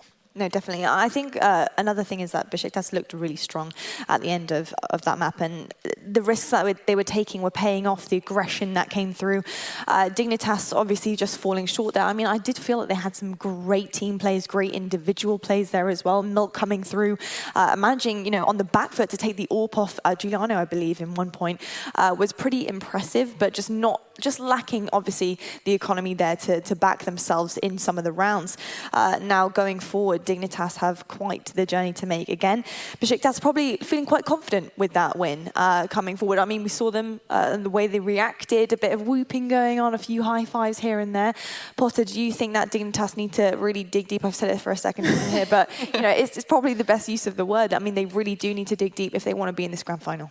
Absolutely, and this is where that stamina, the mental fortitude is really going to come through for Dignitas. Hopefully, they've shown that they can, backs against the wall, and they're going to prevail. And this third map, Inferno, we haven't seen Inferno from Dignitas this tournament yet. Yeah. We saw Besiktas play it yesterday versus CLG Red, and they looked pretty good on it. 16-9, it was definitely not a blowout, but a very dominant and showing. Zaz and Jano, I remember playing them in Inferno years ago. They're bullies, meaning like they will abuse what works. And Inferno is a bully map, meaning like on CT side, you can really get those aggression at the right time, those picks, and just really not let any chance to your opponent if you do it right. So it's going to be really interesting to see if they're still playing like that. They're still playing loose. Because, it was a little bit stiff from both teams. yeah, we'll see if they can loosen up a little bit on Inferno. I definitely think they have it in them. I mean, what I saw at the end of that that map there on Mirage is that Zaz and Giuliano, when they felt like they were getting into their stride, you could just see that they were sort of like, this is us. You know, we're closing this game out. This is not your game. This is our game. And I feel like if they're going to carry that sort of like mentality onto the next map, then who knows, anything could We're going to happen. have 2 reverse sweeps. Well, we might just have that. We might just. I'm starting to get a little bit iffy on my prediction, actually. I'm more on your side now. I have no Really? idea how this is going to go. For me, Besiktas looked good on Inferno, but when I'm thinking back at Dignitas and Inferno, their CT side Inferno is actually quite impressive. Their A bomb site is locked down, and so it's really going to depend on Besiktas T side, which, as you mentioned, is not, it's a little lacking, and Yeah. so We'll see if they're able to do a good mid control. I think that's something that this tournament I haven't seen done really well from any team.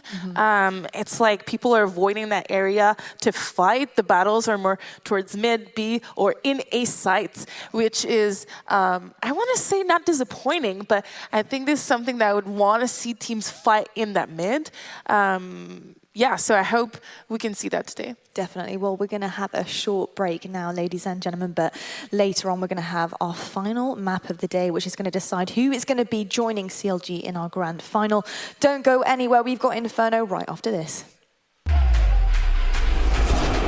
Think you can't clutch through a smoke while recording in full resolution and streaming the play to the world? Watch this. Counter-terrorists win. Think you can't get famous in a flash? Like become your own meme famous? Watch this. Think he's been there, done that? With Intel Core i7, he's just getting started. Game, record, stream without compromise on Intel Core i7.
Ladies and gentlemen, good evening and welcome back to the Intel Challenge 2019.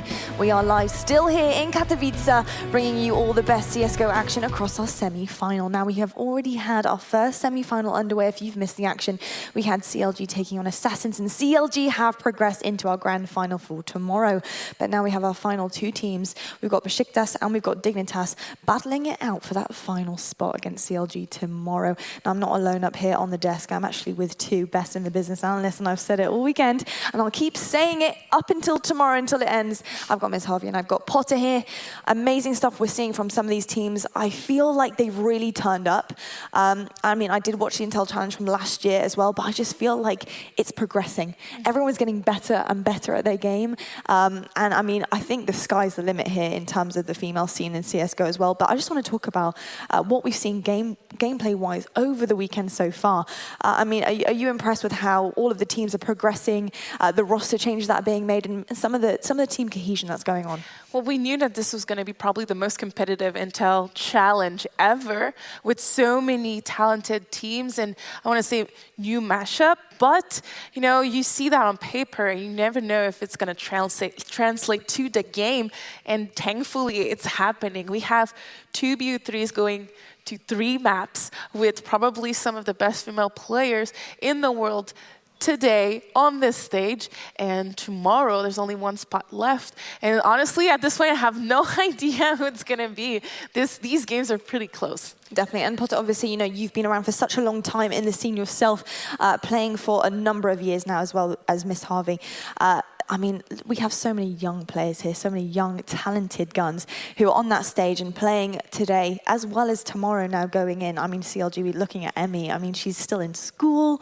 How does it feel being on this analyst desk, being able to talk about such young and talented players?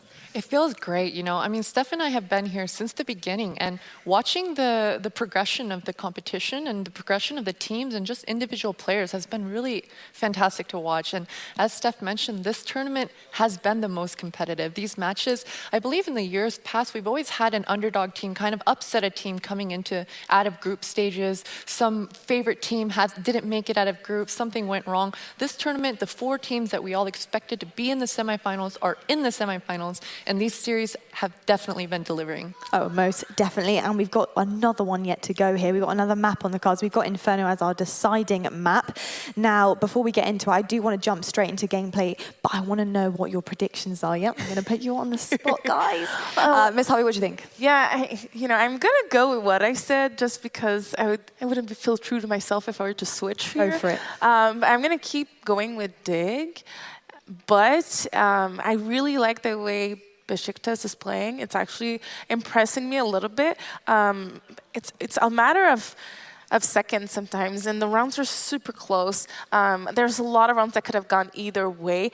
We mentioned mental fortitude. It's all going to come down to, can Dig pull through this loss, and so we don't see a river sweep like this morning? No, definitely. Potter, what about you? I agree 100%. I wanted to change my vote to Dignitas because every year I say this, but I'm actually very impressed with their performance. But I got to stick with my guns. Besiktas, I mean, Zaina, and Anastasia, as you mentioned earlier, the 17-year-old coming into this tournament. Crazy. Yeah, she's performing lights out. And so I gotta stick with Besiktas. I think they're gonna close out the series. I like that. I mean, I think I'm gonna go with Dignitas just because of the experience that's under their belt. I did switch.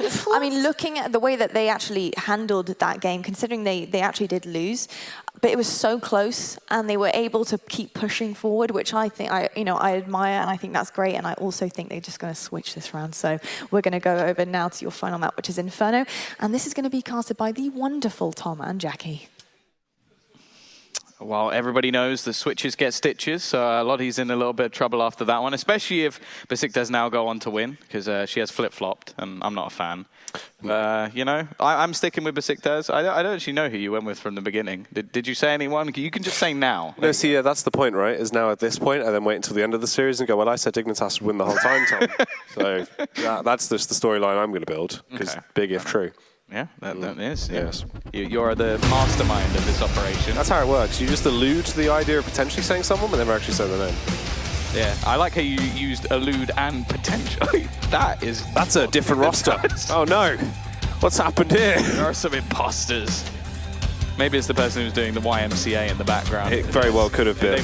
They've literally taken over the stream at this point. But yeah, we are going to be getting into our pistol round in just a moment. It is going to be Inferno. All the best series end on Inferno. That is a fact. And we are going to be going into the first round. We have ourselves actually an Incendiary for Kath. Interesting. She's going to be over towards the B side. The idea is to slow down the push, but Kraz is not stopping, but Kath will be the stopper. 3 headshots. The flank coming in from Rain as well. Well, I sort of questioned earlier, will they regret losing Goose? I think the answer might be no. But that was sickening. Yeah? That was absolutely ridiculous. The aggression there, controlled, it worked fantastically. Just charging straight down. Flurry of 3 frags to open this one up, and Dignitas, if you want to try and put a stamp on this game in the initial round to show that you're feeling yourselves, that's probably one way to do it, Tom.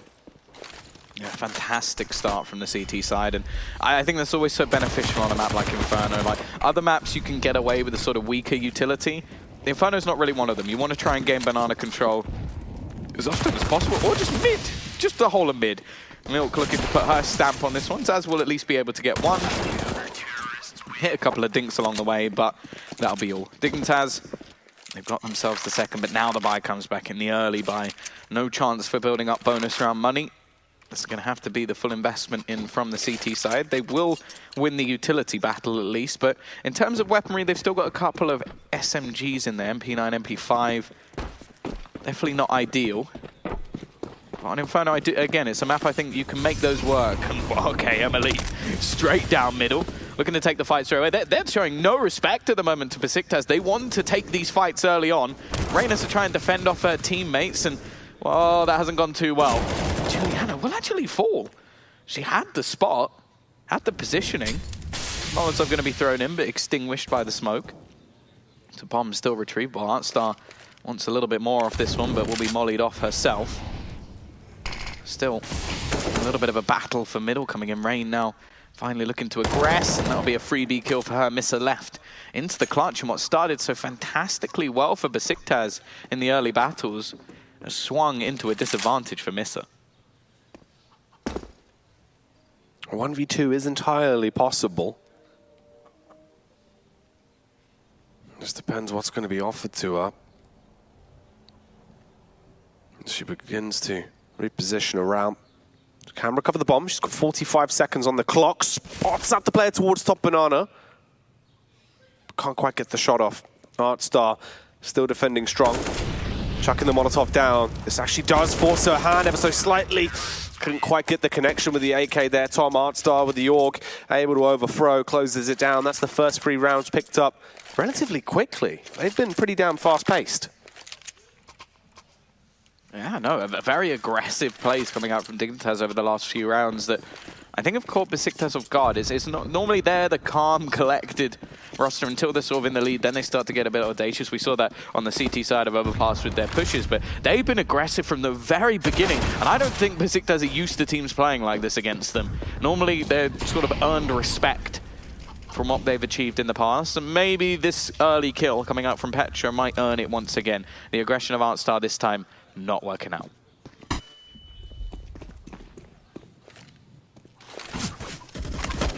Emily. Not actually going to be doing too much because all of the damage is done by Kaf, to be fair, with the AUG. 2 frags found. MP9 getting a piece of the action. Emily just waiting towards the pit. Nope, still not allowed. It's just milk to clean them out. The MP9 building up. Yeah. Oh, there's a reason people don't use the Silence M4 anymore. That's why. AUG is just better. Oh, won't matter. 4-0. T-side have their first full buy. We'll be interested to see if we do see an AWP at all from Besiktas. As I said, it's a dynamic that I want to see because Juliana has been fantastic with it when it's in hand.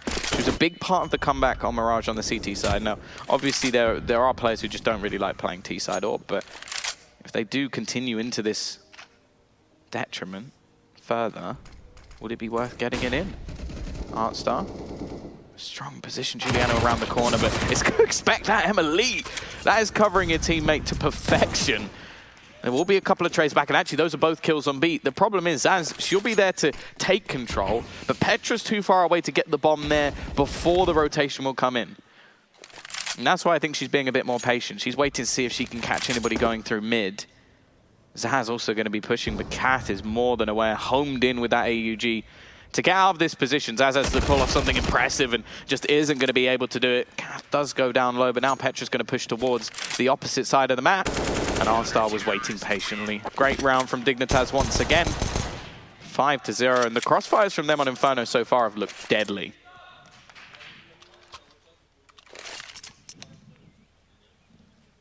I think that one said Dignitas. The charm. Possibly. It's very difficult to tell. No, no.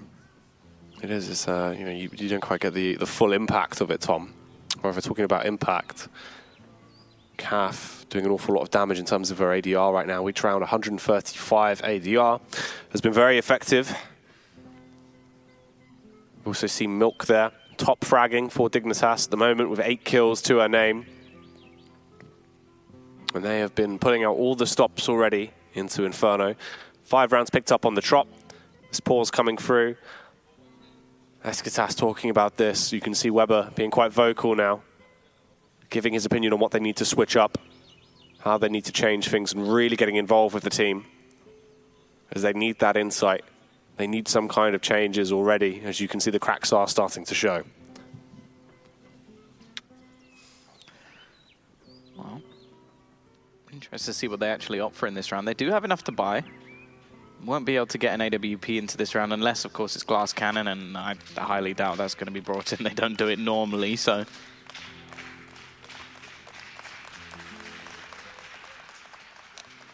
Dig obviously feeling very comfortable at the moment in their situation. Starting to build up the economy on their CT side. And they, as I said, the aggressive plays they make early on, it's one of those things that can force Besiktas into a sort of rhythm of checking all of these early positions or playing a little bit more passive than they normally would. And I don't think that's going to work for them. I think they need to be more aggressive in their plays. Take the fight on Banana, try and take some control early on. Peek out from Emily, though. She's got her trusty AWP, but the flashbang will force her off the angle.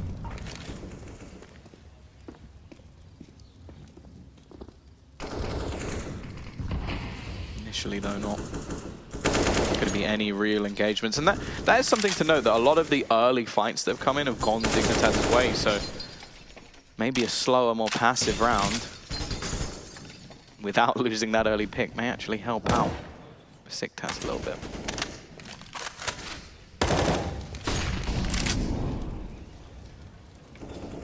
Well, looks like they are trying to go for a battle hit, gain brackets control towards mid, but the Molotovs are completely igniting the pathway that they wish to ascend towards. There is a minute on the clock. And they're not really fancying their chances of bombarding around just yet. Zaz is getting ready to join the pack, though, it seems. Molotov going to be cast over towards Archside.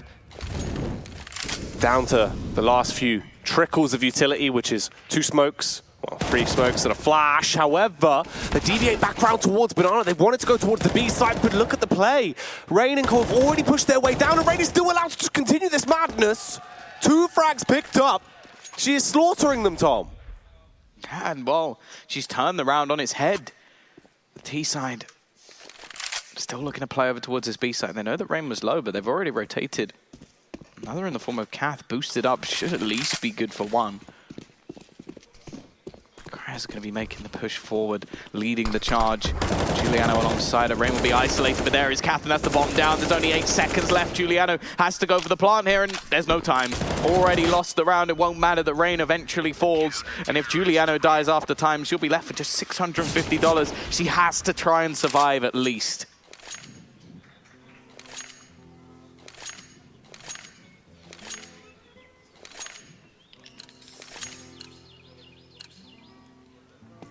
Giuliano, the only one that has a weapon now for the T side going into this because of the save round there. She has the AK. Potentially, if they can play around this, she just needs to go for some kind of a hero play. They would have to feed off the back of it. And I do agree with you. I feel like we need to see more aggression. They have to play to their strengths. We know individually all these players are so talented. Normally, in the previous rosters that we saw, they were the team that set the pace. They called the shots. Right now, it's looking like they're being confined, Tom. Not really playing just to win, but playing not to lose. Yeah, and the interesting thing is, it was mentioned on the desk that Dignitas are always the team to do a hell of a lot of research, talk about counters. If they've sort of set this up, gone for aggressive plays to try and shut down a lot of the plays they expect Besiktas to make, then they are doing it flawlessly. Zaz through the smoke. Well, doesn't get much easier than that for Milk. Spray through will be coming from Juliana. The rest of the team have been saving here. Obviously, the loss bonus will be enough for them to get a bye into the next round anyway, but one by one, they seem to fall, and this is all but too easy for Dignitas. A flawless round. 7-0 up. The question is, this time, is there going to be that turnaround from Besiktas, or is this just going to be, well, finally a dominant map? There hasn't been one today.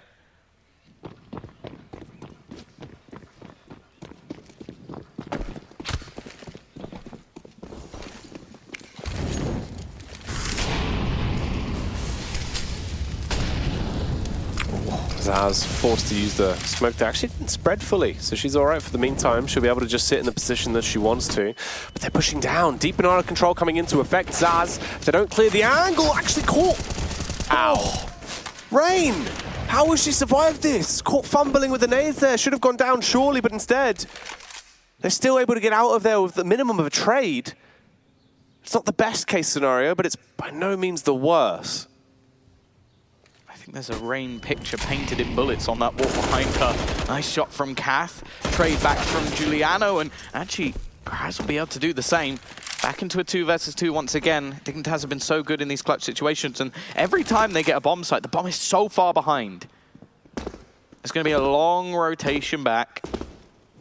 Missa slowly making her way towards the side, but by that point, Dignitas are already really well placed to try and cover off the bomb plant. They can make their move the second they hear the bombs start to tick, and in fact, it's going to be a full rotation from Rain into the apartments. The only problem is she's so low on HP, and her teammate using an AWP, definitely not the ideal scenario, but forced out by the Molotov. It will actually gain Rain that kill. It's left all onto Missa. 1 versus 1, being spotted out by Emily, actually going with the pistol. Bit of whiff shots, but eventually Missa will get it. They're finally on the board, but it could be the worst way to do it. Only one player surviving. I'm glad that we finally see that AWP. I'm happy to see an AWP on this T side. We needed to see one busted out. We know they can utilize it and actually use it in an effective manner to give them an advantage as well. And hopefully that means potentially switching up the tempo a little bit, playing with the aggression. Banana's definitely going to be hit with a fierce battle towards the top of Banana. But Rain, she's been so effective at just denying each and every play they want to potentially make here. And once again, does just that. Finds the first frag. Misa's down and out. Zaz still trying to hold on strong. The resmoke comes through. Paranoid about the potential boost up onto the wall, looking for the elevated angle if the spot does come out. But they've already got the opener, Tom. They have the advantage, and we're still only 1 minute and 10 seconds on the clock. Oh, boost over the top. Is it going to be expected? A little bit of a tag through, but not really anything to write home about. It's going to be push around. Giuliano just about gets the trade back, but already Artstar's there. She's done a very good game so far, and nets another. The flashbang is flawless. And again, Dignitas are in a dominant situation. The rotation back to the A site, though, could make things interesting. If they can kill off Rain, which is difficult enough on its own, but if they can do it without a trade, then they have an opportunity, because the rotation is very far away. Smoke going to come down. Now the rotation will start coming back from Milk. Rain just needs to stay alive at the back of this site. Actually going to get tagged through the wall, but will kill off Zaz anyway. May not even need any help at this point, but the rotation will be there from Milk, and Rain just buys enough time. 8-1, complete reset for Besiktas. Money is just not available.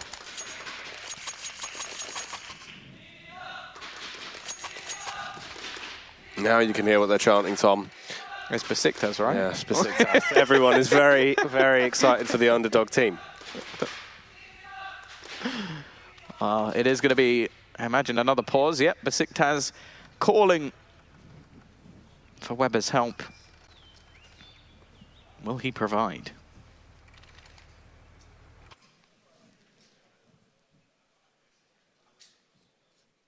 Being quite emotive there with his responses, as he does try and chime in once again. Obviously, now using their second pause already fairly early on into this matchup. But the sheer rate that Dignitas are winning rounds and the position they're projecting themselves into is quite scary.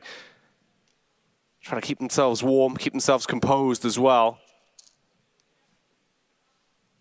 If they can carry on in this manner, it's going to be a pretty tough margin for Besiktas to get themselves really back into it, Tom. The only rounds they win just off individual brilliance. It's not something that is going to be overly repeatable. It just feels like everything they do is being countered towards Banana especially as well. Rain has been an unstoppable force. 12-3 right now of 130 ADR, playing very effectively in the squad. The funny thing about this scoreboard, though, is just the fact that Emily currently has 1 kill, but has only died twice. Like, it's just everybody else has been getting all the frags. She's been chilling back, just going, well, yeah, go on, you do it then. I'll just chill, get the win. Have a nice relaxing evening. Besiktas, they're the ones under pressure.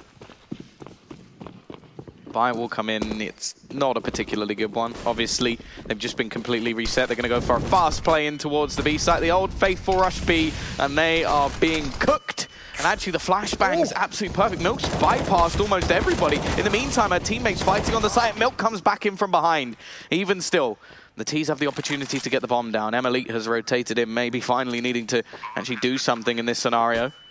Just going to be holding with the AWP. They don't have the smoke to take away her vision. The push will be coming in over towards Banana as well. Missed position is just horrible for this sort of fight. However, okay, Emily just fade away with the P250. Missa trying her best to hide from these digs, hunting her down. And while it is going to be another round on the board, Emily gets herself a couple more kills and the defusal. Bomb plant will help a little bit, but not enough to get them a purchase. Dig picking up another round, 9-1. The CT side looking tremendously strong. The funny factor is as well, as you said, Femi Lee, I mean, the fadeaway P250 shot, but other than that, we haven't even really needed to see too much out of her. She's been roaming around a little bit with the AWP, but everyone else has just been doing the sheer damage. Who just stabbed each other? Trying to make it more interesting. Ooh, the nades will. Saz actually managed to find a pick. Spray through the smoke. The Heartstar's just mowing them down. They're making things look too easy at this point. This is meant to be a semi-final. This is a third map of one as well, but Dignitas are looking dominant. This is the most dominant we've seen so far. Well, I suppose Besiktas at the beginning. This is a very different scenario now. Our last map, our decider, normally a middle ground, but it's looking like we're on Dignitas' home turf.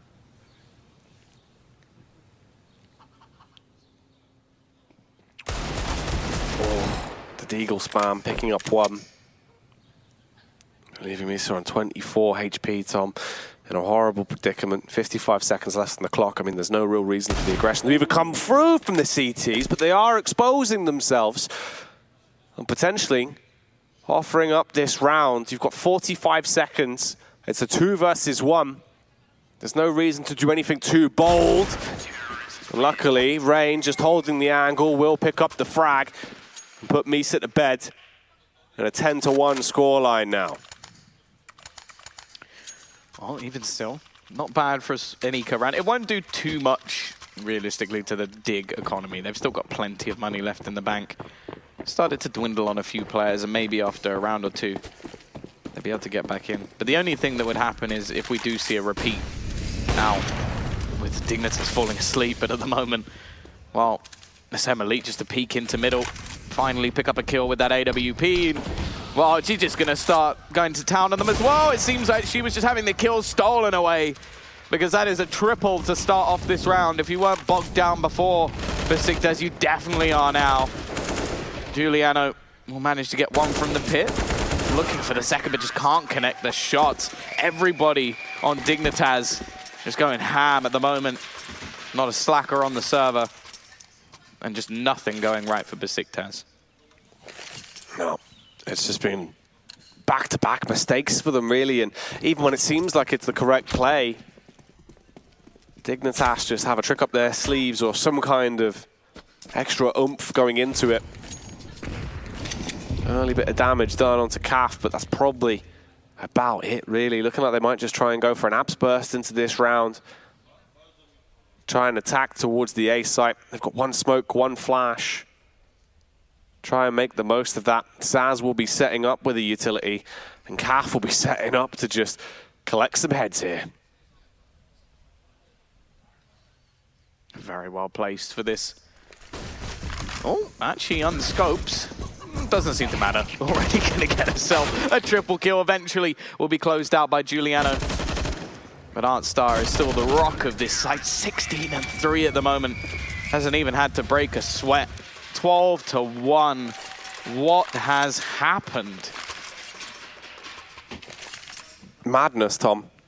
Dignitas, they look like a whole new team right now. As they're just unstoppable, flawless every single round. How do you counter it? Pray. That's what we can do at this point. Emily again, this opening pick onto Petra. Even again, a disadvantage 20 seconds in. Been unable to counter that in any measure. And the fact is they were being dominated before she started getting these opening picks. Now it just makes things a whole lot worse. Map control taken by Besiktas, but the fact is they haven't managed to get onto the sites. They barely got a bomb plant. I think they've had one or two on the B site, but in situations where they were never going to win. And recently they haven't even had that, so... Oh, it is just the bleak scenario. Kath, well away, just not spraying through the smoke. Looking for some extra stars points again. Giuliano is actually going to back out of there.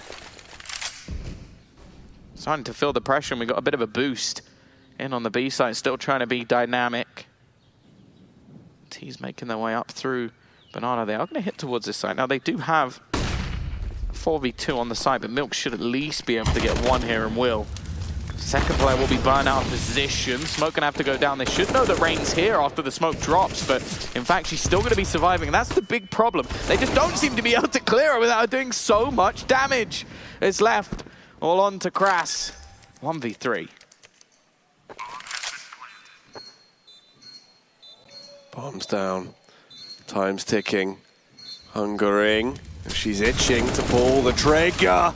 Unfortunately, Tom just tagging them up, slapping them up ever so slightly, but not quite eliminating them. Dignitas getting another round, a 13th to be precise, as they will lock it down. This is ridiculous. I mean, there's potential here that this could be a 16-1 game if it carries on in the manner that it has been. Well, yeah, I think that's the joint most dominant we would have seen throughout this whole tournament, so... Not something you expect to see in a semi-final, but clearly Inferno not the playground for Besiktas. You almost wonder what this map could have been if they'd started on the CT side, but well, even still, it doesn't take away from the fact that Dignitas have been utterly dominant. You almost wonder what Besiktas can even do. Even if they get the second round, they 100% need the pistol.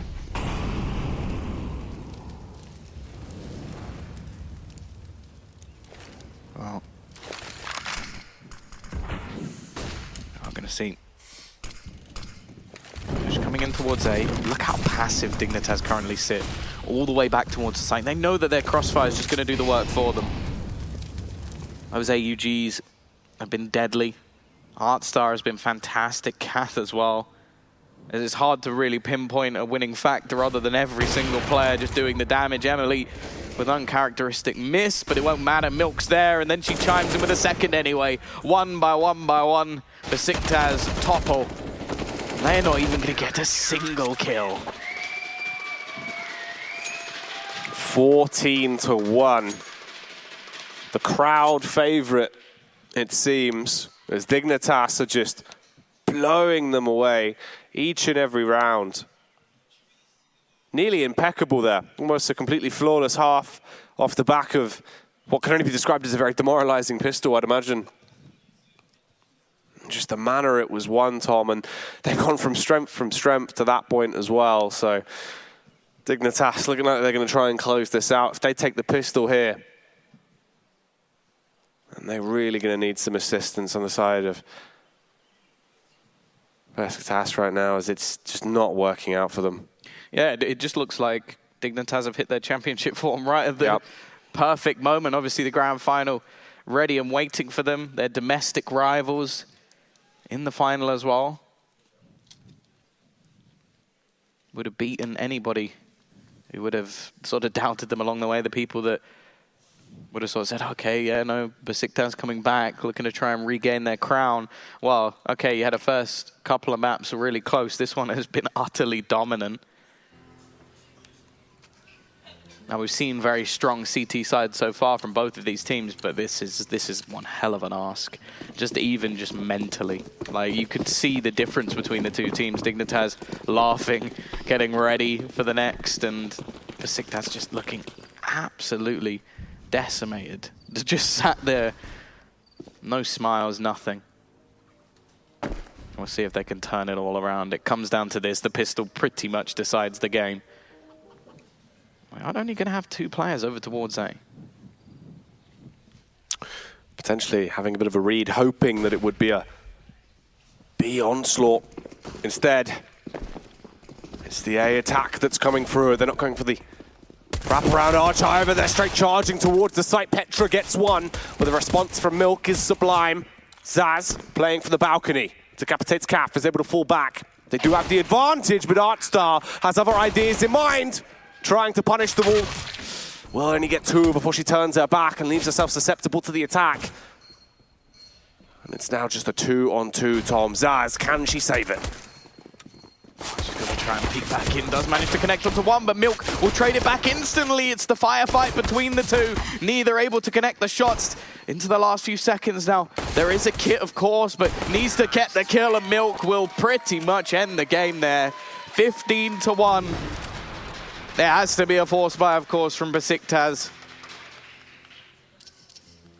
It's looking like no matter what happens tomorrow, that trophy may be heading back to NA.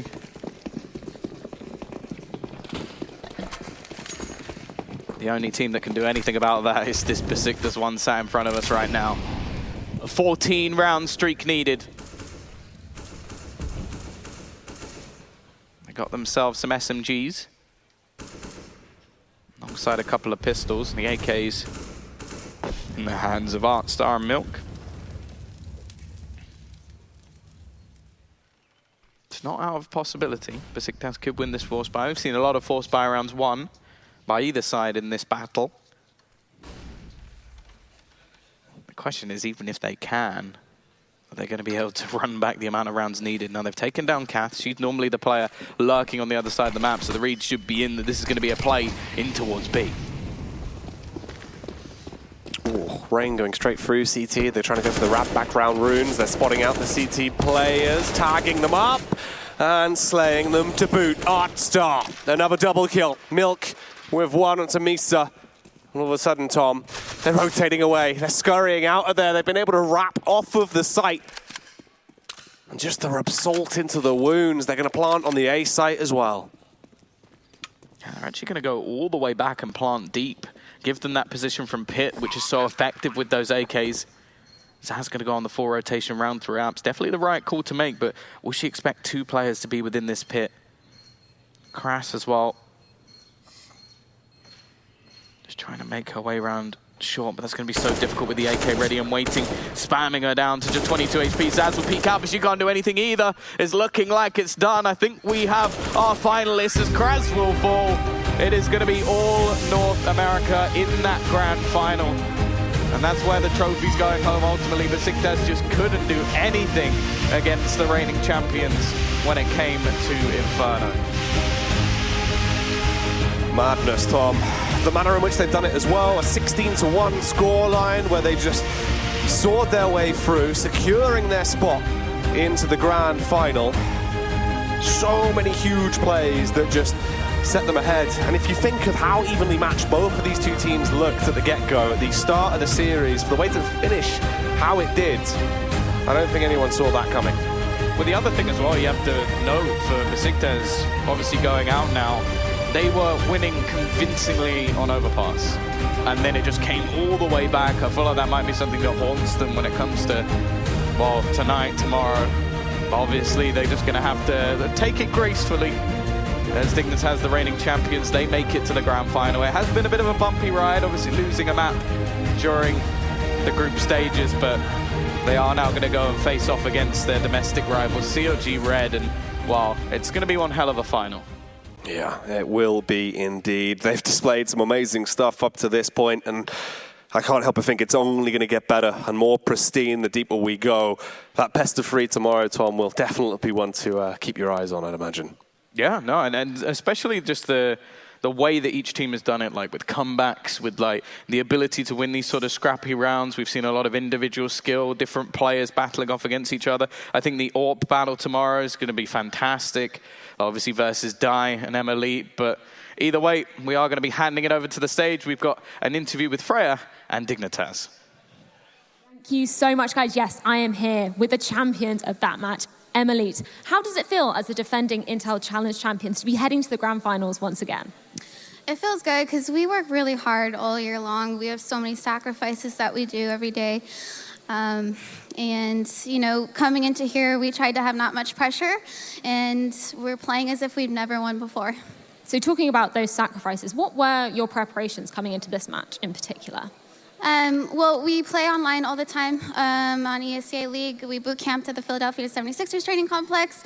And this time around, we actually got to talk with the sports psychologist again, which is awesome. We met with our awesome nutritionist, our chef Jay, who cooked us an awesome meal.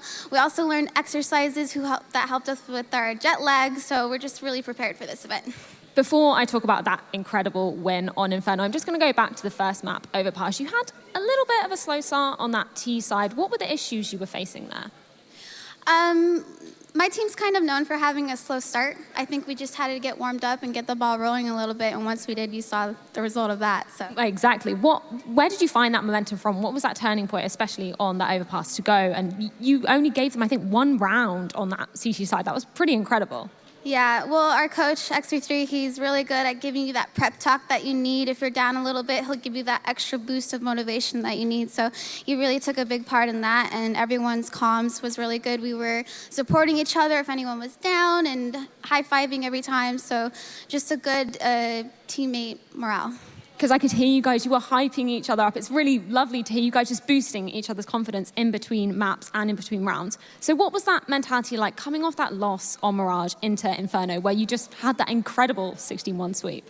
Yeah, it was a close game. It was very disappointing for us because we thought we had it in the bag, but obviously they're very good on Mirage, so hands down to them. But the game's not over until it's over, so we just went into the next game. Now, as the defending Intel Challenge champions, how are you going to be preparing for tomorrow's match against CLG Red? We'll just do what we normally do, stick to the plan, do our thing, worry about ourselves and nobody else, and we'll see how it goes. Oh, thank you so much for your time, and congratulations again on that win. Lottie, what do you make of that one over on the desk? Thank you very much, Freya. Well, I'll tell you what I make of it. If I could actually drop this mic, I would, because that was unbelievable. What a turn of events. I've got Miss Harvey and Potter here again with me this evening. I mean, incredible stuff from this defending champion. I mean, they've definitely got the eyes on this shiny trophy behind me, because what a turn of events that was. I mean, I don't think Besiktas were actually prepared for the level of push, the level of aggression and team play that this Dignitas roster showed. It was almost like they'd gone backstage and gone, right, okay, reset, guys. Let's show them exactly what we can do now. We've got this incredible deciding map, and we all love an Inferno Decider because it's just such a great map to watch the best teams play their games out and just see how exactly their strategies are working. I mean, what did you make of Dignitas there? 16-1 is crazy. Yeah, it's so incredible to see Dignitas team play. They never re-peek, they wait for a flash, they crossfire, they trade. At no moment was Besiktas able to play their game or at least it was so hard to get to the plant. We barely got any plant. The rounds were closed super early. I did not expect this to be a 16-1. I did not expect this to even be like a 16-10. I thought it was going to be a really close game. I'm really impressed with their level of play here. Absolutely, and traditionally Inferno is close. You know, we see so many 29-round games, 30-round games, OTs on Inferno, and so I was definitely not expecting this 16-1 either. But as I mentioned before the match, Dignitas is known for their CT side Inferno, and man, did they impress that A bomb site Art Star. My goodness, the discipline in this, she was impressive. Though she never re-peaked, she always I feel like it was the aim. best match of that I've witnessed her play of her life. For sure. Sorry, I cut you there, Chris. No worries. I mean, she was lights out. Yeah. No, 100%. I think also another thing to point out is that every single player on their team performed outstandingly. It was a complete team effort there. And I just feel like Besiktas just couldn't set up. They couldn't get anywhere to be able to even counter-strat, to be able to even push. I mean, the aggression coming from this Dignitas roster was just too much for them. I feel like if Dignitas bring that into the grand final tomorrow against CLG Red, CLG really need to prepare for that. They need to watch this game and realize the kind of sort of impact that this Dignitas roster have on you in game, no matter what happens. I mean, like Emily said, yeah, they may have lost Mirage, they might have that, but it's not over until it's over. And boy, they made sure it was over for Besiktas. Yeah, it just seemed like there was not enough depth into Besiktas' game to be able to find a solution to what was going on, And I think in a couple of months that might switch. That might be a little easier for them to know what to do and when to do it. But right now they just had no answer. No one was making any plays. It seemed like maybe there's a lack of communication, maybe leadership to know what to do, when to do. They were really giving away a lot of space to Dig. They were letting Dig do whatever they wanted. And yeah, it worked. The score shows it. For sure, and I think we saw some similarities in Besiktas' T-side approach to Overpass and on Inferno, which was that they were a little unprepared for their team goal, their team identity. As you mentioned, there was no aggression, there was no trading abilities, options really for Besiktas. They never set themselves up for those opportunities, and Dignitas definitely just took it and ran with it. Yeah. Definitely. Well, speaking of options, the only two options left are the ones in the grand final, whether you're going to win or whether you're going home with nothing. So let's take a look at our final bracket now. We've got Assassins taking on CLG Red at the beginning, and that was our first semi-final. Then we saw Besiktas taking on Dignitas. And unfortunately for Assassins and Besiktas, they actually have to go home empty-handed. Who would have thought that both NA teams would be in the finals tomorrow? I know I wouldn't have bet on it. Big NA team showdown is what we have on our hands. I think it was you or I don't know who mentioned it today, but I'm happy that the teams that I thought were the most prepared for this tournament are in the final, because finally it kind of like, all these years that CLG Red has been extremely prepared and not making it, it's like a silver lining to, hey, preparation actually pays off in the long run. And, the other teams now have to step up their game and be more ready. And it's just going to push female Counter-Strike to a higher level instead of just sitting where, I don't have to practice and I'm still winning tournaments, right? We're not at their era yet for the last 2 years, maybe even 3 years. And I'm excited for it. I mean, it was quite incredible to hear Emily talking to Freya earlier about, the fact that they have been practicing so hard. They've been trying to get other things right too, like, nutrition, physio, being together, boot camping, making sure they're as a team, as one. And that really definitely showed, especially in that deciding map. But pretty amazing that it's come that far now, that they're starting to think about not just their gameplay, but their other physical and mental health as well. It definitely is. And, sometimes it's silly to think about how could that really help improve my gameplay. But it's not so much about the action of having a chef or a nutritionist. It's more so the effort that you put in will all correlate. And at the end of the day, it should pay off for you because you're putting forth that effort to better yourself and just taking every risk and opportunity that's come your way and capitalizing on it. And I think it's beautiful to see Dignitas and their success here. I totally agree. Well, ladies, thank you so much for joining me on the desk today. What an incredible day of semi-finals we've had. Potter, Miss Harvey, thank you so much. And I'll be seeing you tomorrow bright and early for our grand final, where this trophy behind me is going to be lifted high by one of our teams that have struggled their way to get through to this point in the grand final. We've got CLG Red taking on the reigning supreme Dignitas team. I will meet you back here, 10:30 a.m., bright and early. Set your alarms right now, because the grand final of the Intel Challenge is happening right here in Katowice. I will see you tomorrow.